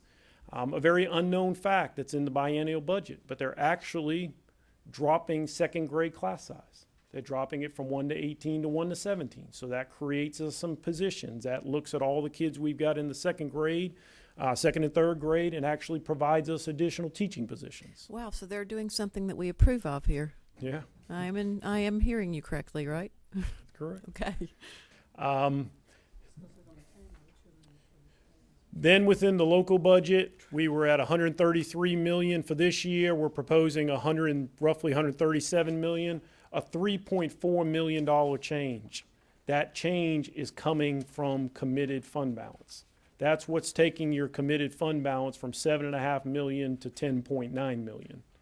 That is your funding source for your additional local appropriation, not county appropriation, not additional revenues. It's fund balance committed to balance the budget for next year. A slight reduction in overall positions in the local budget. And then you can see here the driving variables within the county budget, the local budget, the same appropriation for regular appropriation, same appropriation for quarter-cent sales tax. The ADM increase that we've projected from $33,295 to $33,650, the charter school issue, the charter school additional funding of almost $716,000, and then maintaining all of our current allotments, which is still making us whole and providing the schools the same level of resources and the ADM increases that we meet currently. Now, I think a good point of clarification on that is we are not saying that those allotments cannot change within that same dollar amount, but we have not cut anything to the schools. Can we come up with other ways to allot that as we move forward? Can we talk about different ways to come up with non-salary allocations? Yes, very much so, yes. And can we require schools to provide plans that show us how they're spending their dollars, how it meets their school improvement plan? Yes. And those are some of the variables that drive at some of the questions that have come out of this board as far as, are there freezes? Do we have money for supplies? Do we have money for different things? We provide fairly adequate allotments across this district that I think it's as much our responsibility to monitor how those are used, how they are benefiting the students, and how they meet our guiding principles. Again, we talked about, and for clarification, we're matching if the governor gives a pay raise. The normal projection across the state with our counterparts is a 2% raise, and then the new teacher raises, which is $2,200 for the teachers on 0 to 6 steps. We're also covering inflationary increases. We're providing that additional funding for facility services, and then we're committing that additional $3.4 million of fund balance, taking your committed fund balance projected. By no means can we give you an exact dollar, even though it looks like an exact dollar. We still have almost 3 months left. We have to close out a year, but it's projected to be at almost $10.9 million. Again, the reductions that were made internally are local reductions. The federal budget, this is where a lot of money is winding down from school improvement grants, race to the top, so on and so forth. But our federal funding is proposed to be dropped at this point almost $7 million. Again, school improvement grants, teacher quality, race to the top, make up the majority of those. Capital outlay, this is the spending down of your bond funds. We hope to be going to talk to the county about a next bond, getting that next capital long-range facility plan moving. These are the completions of those, spend down, so on and so forth. Child nutrition, it's basically the same budget. It's meeting a little bit of the cost of living increases, some of the cost of food, so on and so forth, but it's basically your same budget. Mr. Keaton does an outstanding job monitoring your budget, monitoring your program. Very, very competent child nutrition director, as it appears, with the district. Our grant budgets, as we've talked about, this is basically rolling over. It's been continuous that we've maintained over almost $7 million of grant funds. That's a lot of in and out, but that's what we're projecting for next year. What is coming to you in a first-time proposal that, again, we need to all make sure that we're on the same page, but we're also at the same time we're taking our budget proposal to you for the fiscal year 2014-15. We're bringing to you an initial proposal of possible uses of one-time funds that we're projecting will be available in our budget with lapsed salaries that are mostly created from the vacancies that we have on the district, so on and so forth, that are going to probably be somewhere between $4.5 and $5 million. So we have proposed a one-time list that will be open for discussion. There'll be a lot more discussion about these individual line items, but this will be spending that lapsed salary dollars as well that's in the current budget to meet these one-time needs. Again, I wish she was here, as well as the DAE has done representing the needs of our teachers. The first request we are making is a one-time classroom teacher bonus to all classroom teachers for $500. Not designating 25%, but recognizing all of our classroom teachers in Durham Public Schools. Our greatest investment in our staff is our classroom teachers, rewarding those classroom teachers with the commitment from the school board and the system of every classroom teacher. And again, we're going to have to provide some clarification of the calculation of who's the teaching category, and you're going to hear some issues of who directly represents a teacher, but we're saying a classroom teacher. And again, we're proposing the $1.5 million. The Read to Achieve initiative you've heard is short on almost $500,000 of funding for the initiative to still provide the Read to Achieve. Some funds to support the arts at $250,000. Some money to make the current facility budget whole at $750,000 almost. Some contractual agreements that will be continued within our school system at $800,000. Your one-to-one initiative at the School for Creative Studies for Technology at $200,000, and some summer staff development where we bring back some counselors, teachers, a number of needed positions in order to do some very relevant staff development during the summer and provide additional services at $725,000. for a total one-time money proposal of $4.7 million. Mr. Osteen has spoke to this. Tonight we bring you the proposed budget in very summary format. The book is a very detailed proposal of all your dollars, all your funds, all your programs. The current schedule calls for us to have a public hearing on May 1st, followed by a board work session. May 8th is being held as a possible additional date, even though you have multiple committee meetings that day. If we cannot conclude all of our discussion on the 1st, possibly continuing that on the 8th, and then a special called board meeting at 3 p.m. on the 12th for you to adopt and approve your budget and have it meet the legislative requirement of submitting it to the county commissioners by May 15th. What are some of our next steps? Again, I echo what's already been said. This is just the beginning. The governor hasn't even come out with his proposed budget yet. The Senate has to follow that. The House has to follow that. They have to come up with a compromised state budget.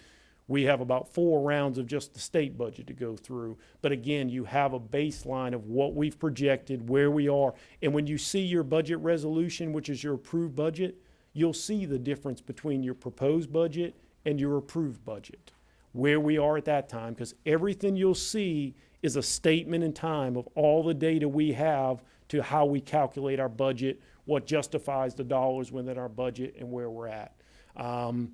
We have to wait on the county commissioners to decide, are they going to maintain our funding? Where are we going to be at? Is that the request we're going to make?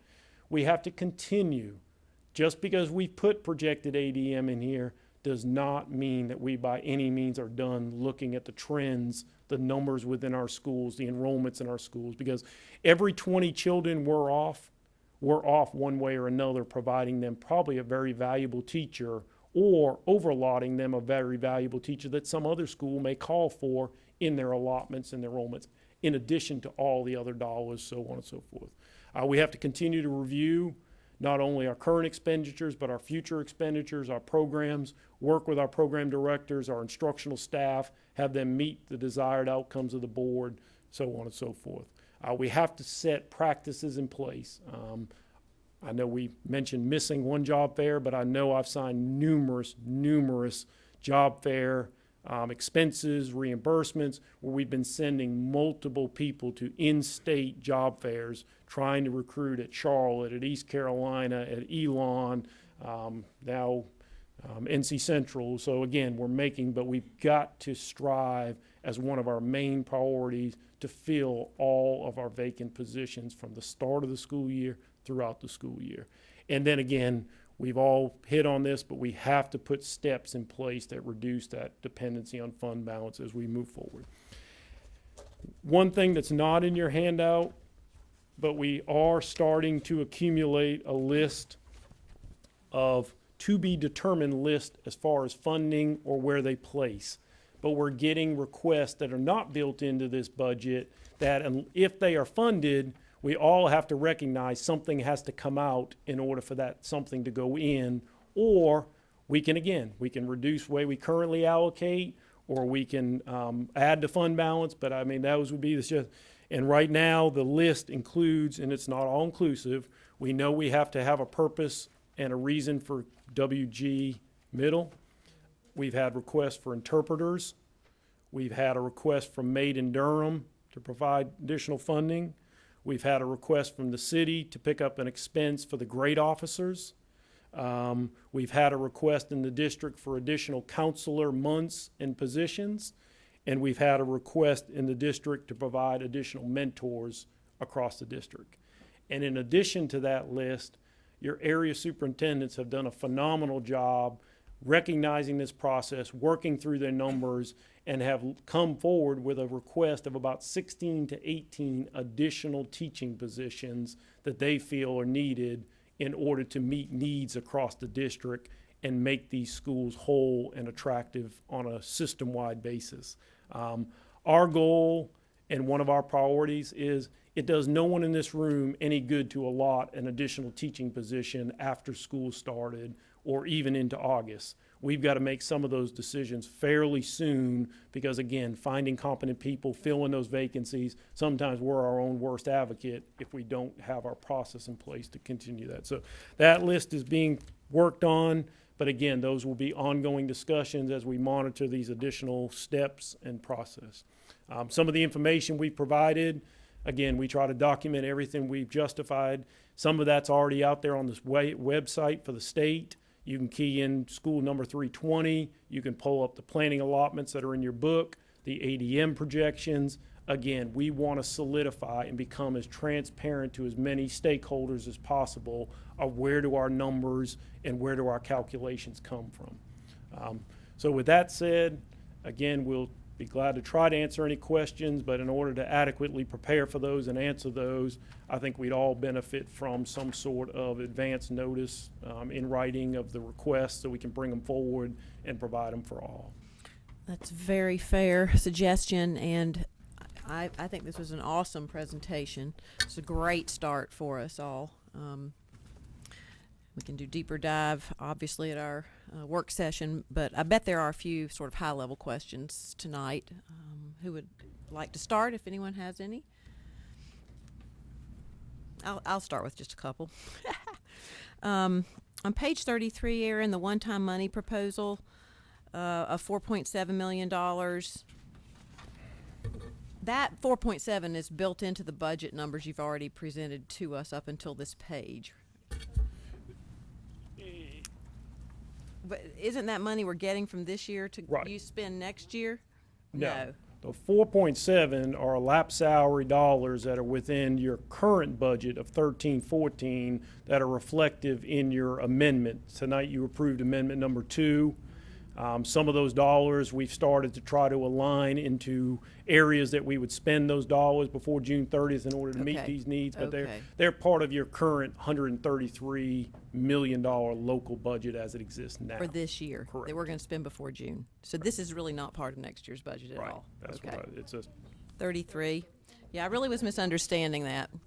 I was thinking the lap salary savings we were having for this year, we were suggesting to spend $4.7 million of it next year for these things. So well, again, some may not get spent before June 30th, but you will identify them, you'll commit them out of this year's funds. Some may be spent in July. All these things getting done before June 30th, coming up with a clear understanding of who we're paying, who receives it.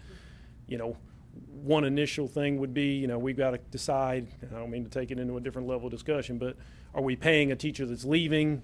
Are we only paying those teachers that are coming back? There's some definition to classroom teachers and some of those variables that has to be ironed out as we move forward and provide more clarity and calculation to that. Right now, we're funding almost 2,300 teaching positions with that one-time $500 bonus. But you need to see who it's paying, what categories, and what groups. I like what you said, teachers. Are we paying the ones who are leaving, or are we paying the ones that are staying? I think that's a very good discussion.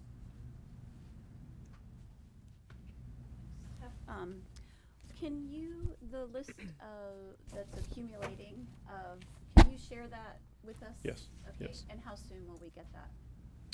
Hopefully we can get that out first of next week. Okay. Or maybe tomorrow. And then looking at when will we get a little bit more detail on what the 4.7 million is funding? So when we say Read to Achieve, for example, is that staff? Is that materials? Is that maintenance costs for buildings? Or like heating and air conditioning? Are we going to get any additional information behind these, or support funds for the arts?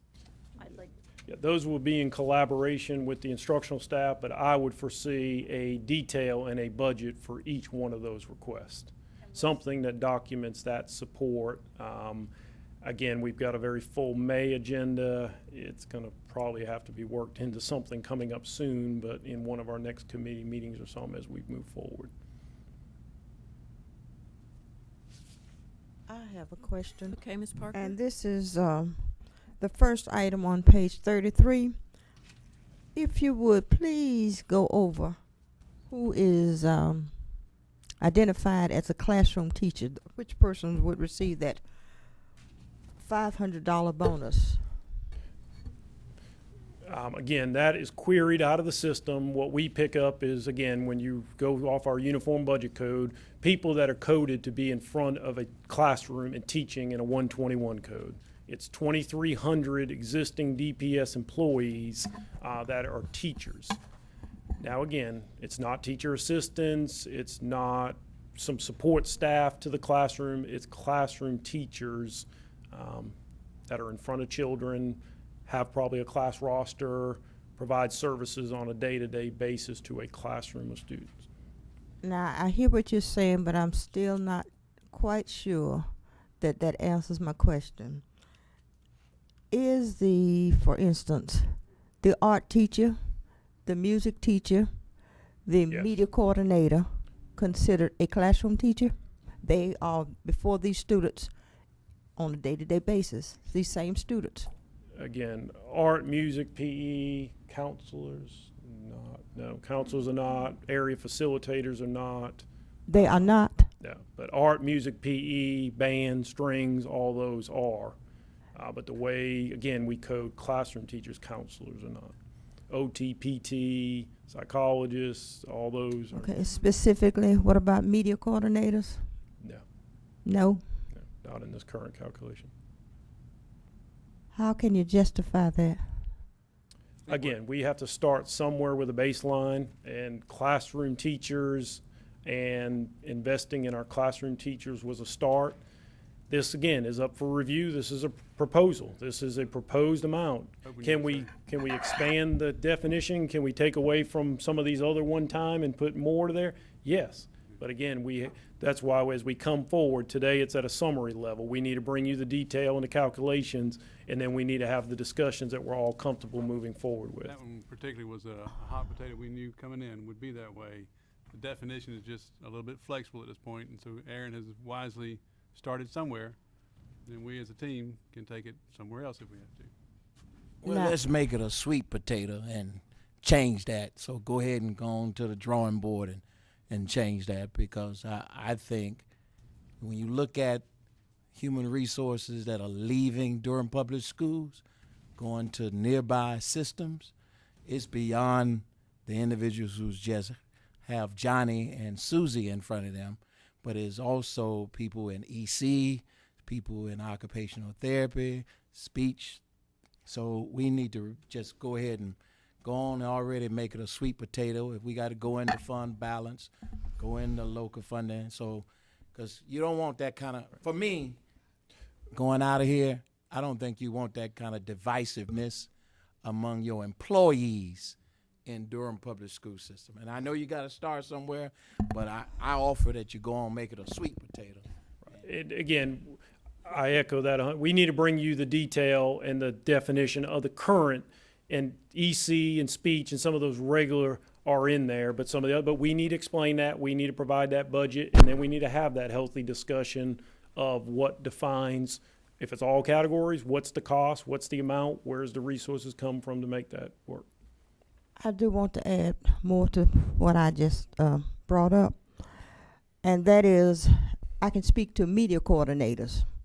Media coordinators do the same type of work that the other teachers do. In some states, a media coordinator is considered staff and not teachers, faculty.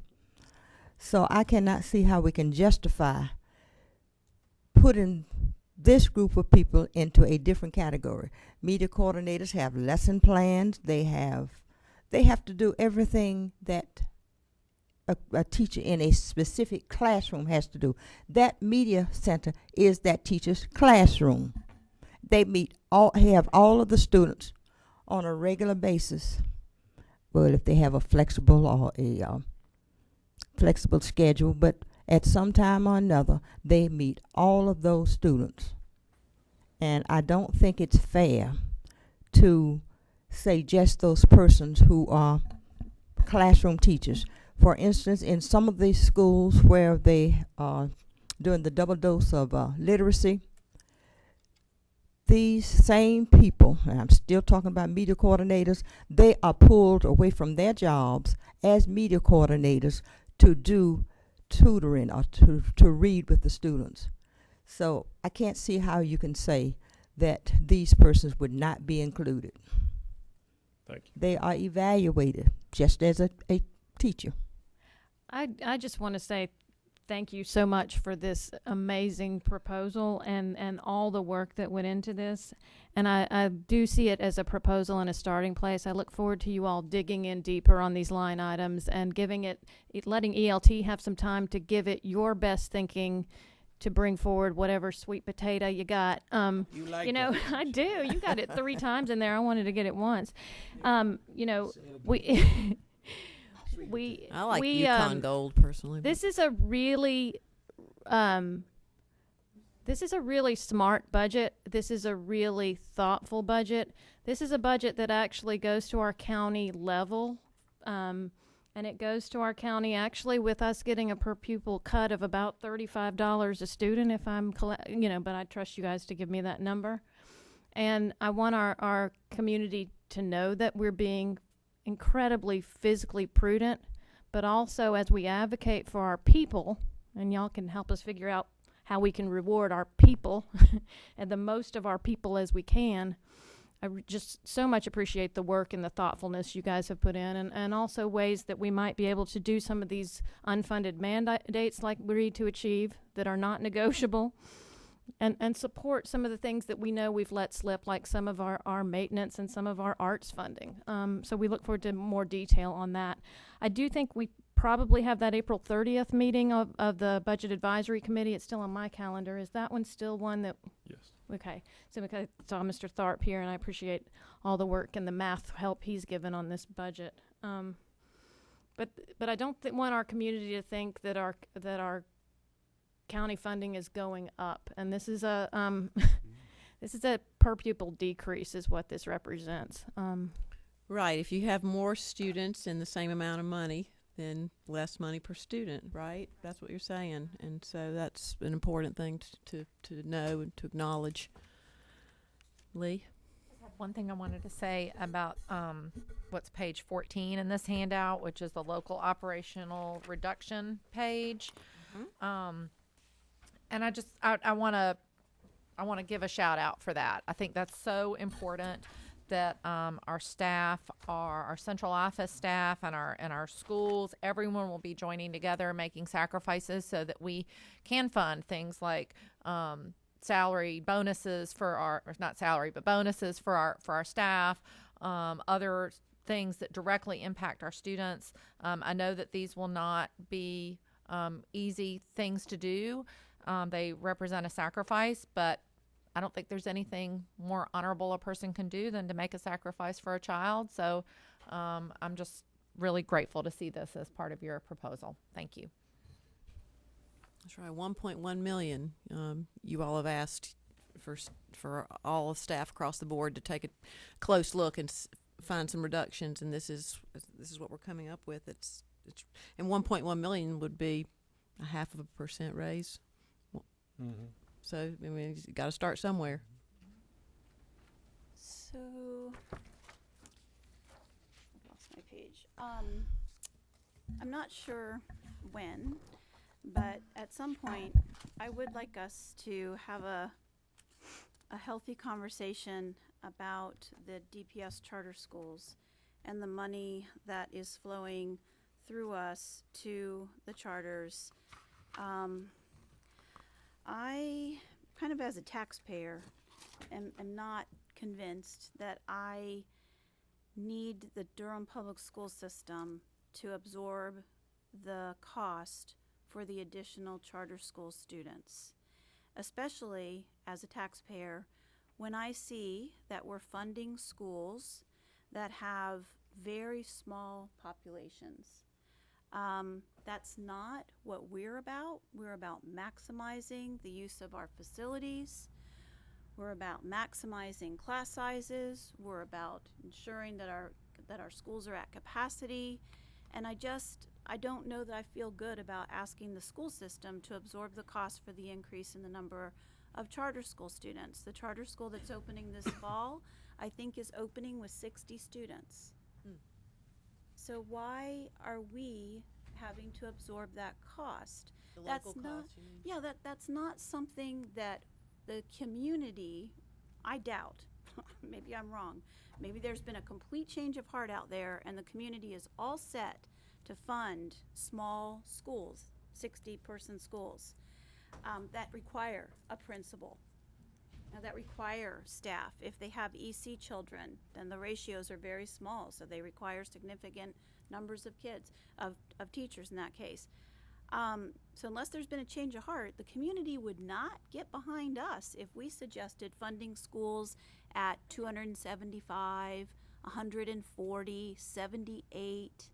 So why should we then fund that? I frankly think that our county, we need to have a healthy conversation with our community and our county commissioners who are responsible for the taxpayer dollars and ensuring that there's accountability there, that there's transparency, that the community understands how the dollars are being allocated, what for, what it's paying for.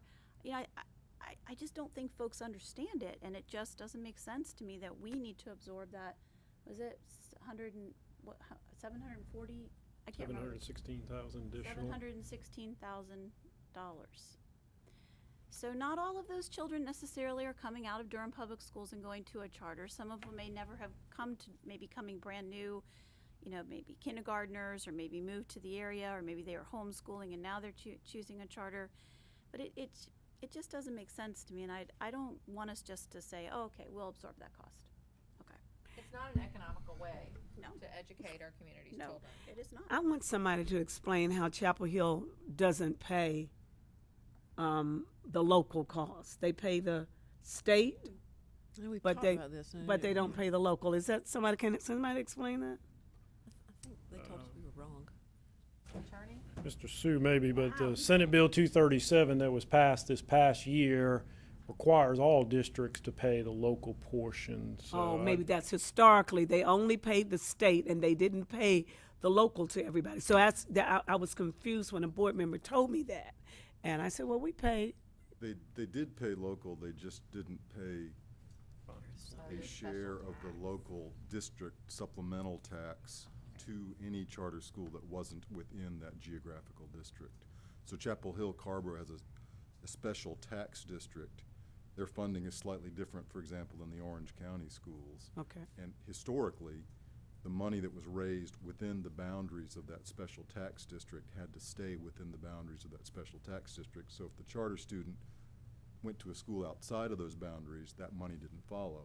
That was addressed, but nonetheless, the local money that came from directly from the Orange County Board of Commissioners did follow the charter school students. So we don't have that same. Have a special local tax district. All right. Maybe we need to Why look into couldn't the a special quarter? tax. Well, it seems like the quarter cent sales tax would sort of, but maybe not. I guess anyone comes in and spends that. We've had this discussion before. I just don't remember the answer. We did Do we share? Anyway, It's based on local current expense funding. So Yeah. for an example, the additional money that you are allocating from fund balance to spend, the charter schools will get a per capita share of that money. But that's just how the state statute says, local current expense appropriation. Wow.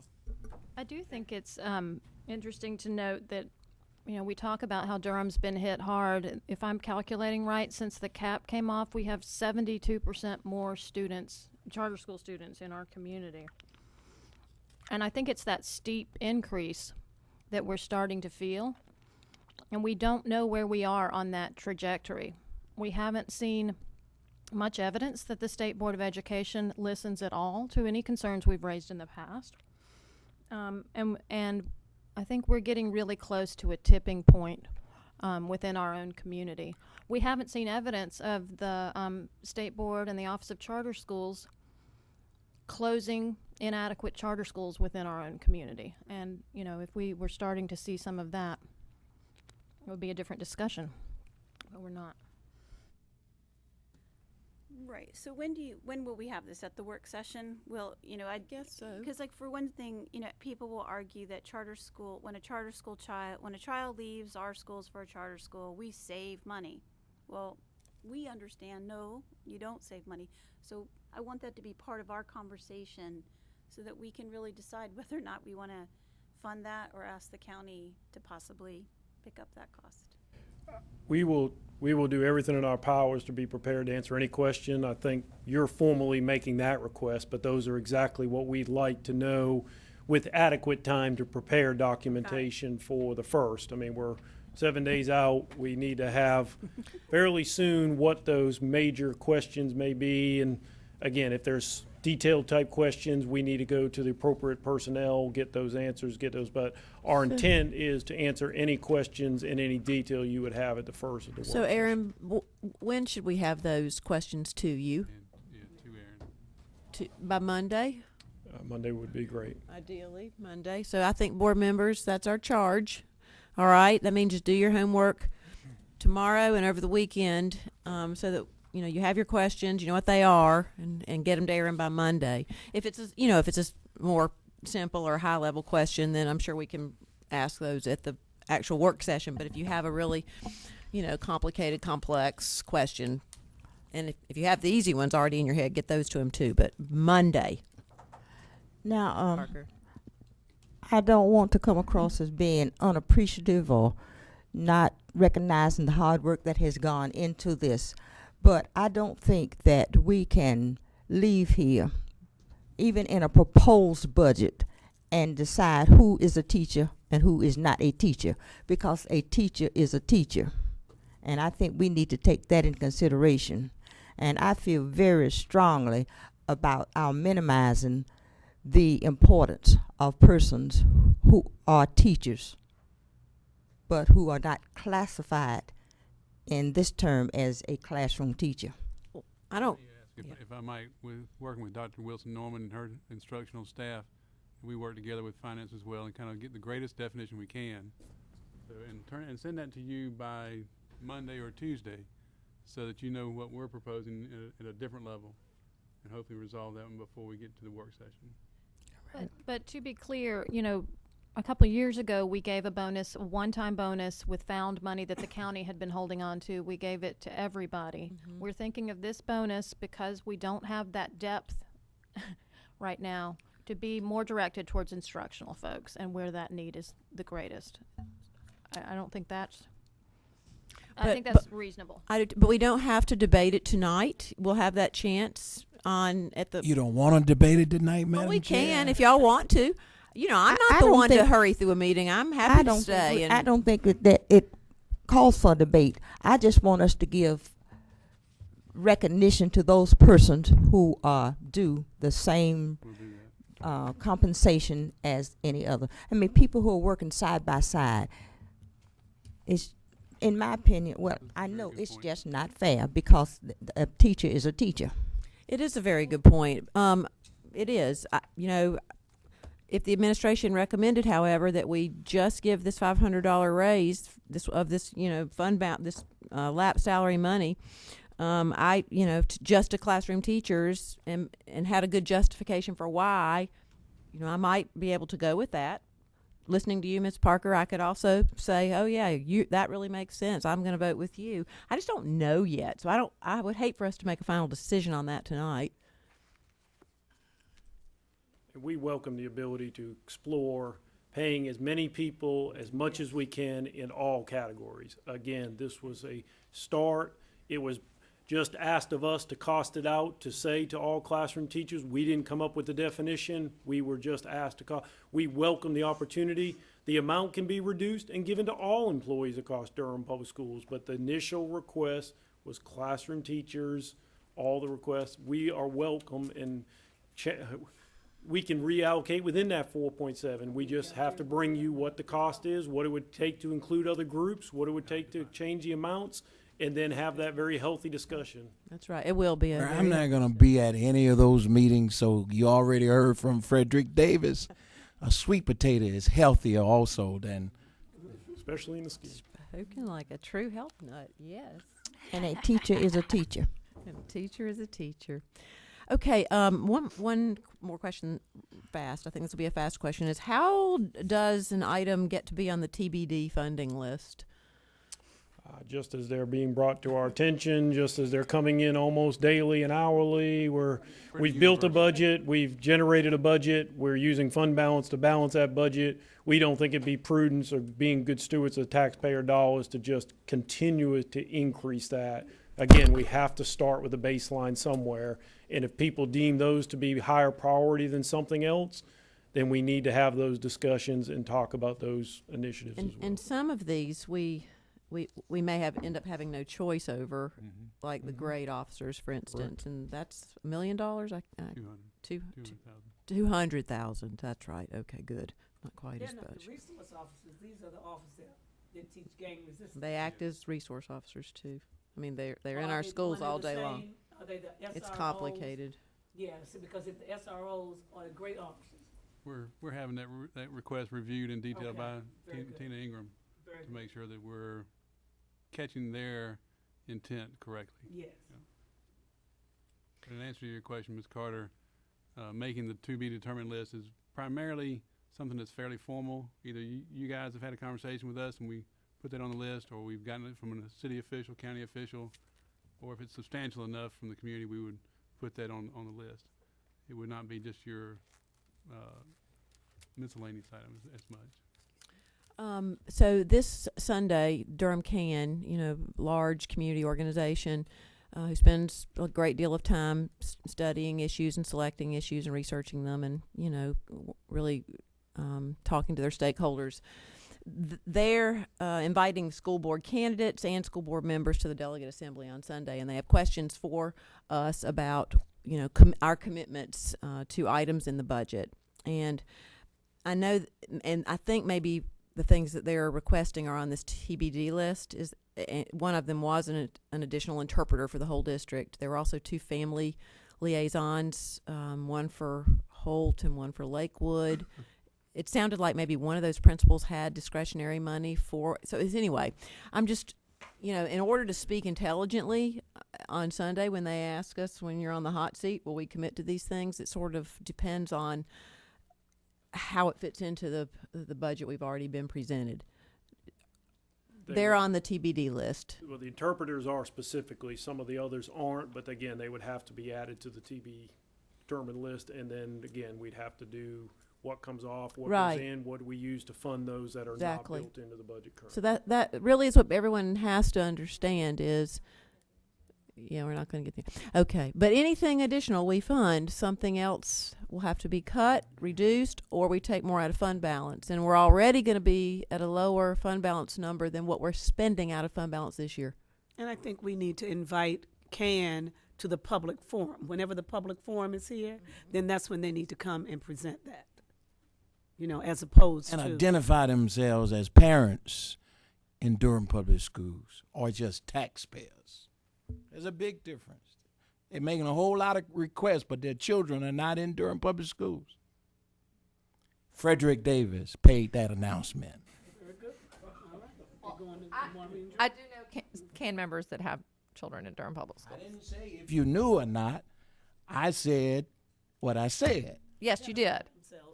Identify themselves. All right, So board don't throw a members. rock this way. I stand where I am. There are a lot of requests from CAN delegates, which I clearly understand the Industrial Action Federation, because when CAN got started in Durham, North Carolina, I was part of it. I'm saying if you're going to talk that talk, identify yourself as parents in Durham Public Schools and not parochial school parents and not just taxpayers. All right. I didn't really mean to open a can of worms. All right, board members. Mr. Bolu, thank you so much. Paul, thank you. And thank you to all staff. Like Aaron said, this is a family effort. Everyone is chipping in and finding ways for us to meet our budget, and we really appreciate it. We appreciate what everyone is doing. Thank you very much. Okay, board members, that brings us to item 12. I need a motion to go into closed session to consider confidential student information protected under North Carolina General Statute 115C-402 and the Family Education Rights and Privacy Act, FERPA, 20 U.S.C. 1232G, and also to consider personnel matters and to prevent the disclosure of confidential personnel records pursuant to 143-318.11 A1, 6, and 115C-319, and finally to consult with the board attorney to preserve the attorney-client privilege as provided in North Carolina General Statute 318.11 A3. Is there such a motion? So moved. It's been moved and seconded that we go into closed session for those reasons stated. Those in favor? Aye. It is unanimous. We're in closed session.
All right, everyone, we're back in open session, and I think our interim superintendent Osteen has a recommendation for us.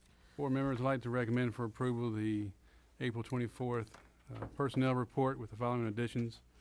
Add to it Mr. Aaron Beaulieu for a contract extension and compensation adjustment as discussed. For Mr. Scott Denton, a contract extension and compensation as mentioned, as discussed. And also for Dr. Terry Mazingo, a contract extension as discussed. And I think that's a new contract for Mr. Denton. It is. Right.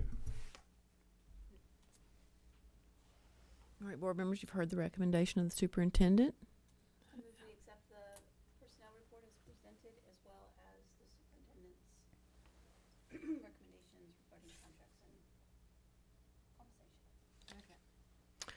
All right, it's been moved and seconded that we accept the personnel report for April 24th, 2014 with the 3 additions that Mr. Osteen described to us tonight.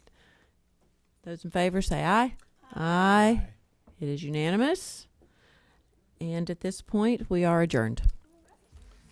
Board members, Ms. Gates explained that you each were sent the information from Gary Ray and Associates. She sent out tonight the Okay. You sent it to all us. the input stuff. Yeah. So everybody bring it tomorrow. Wait, bring what? She's going. Okay.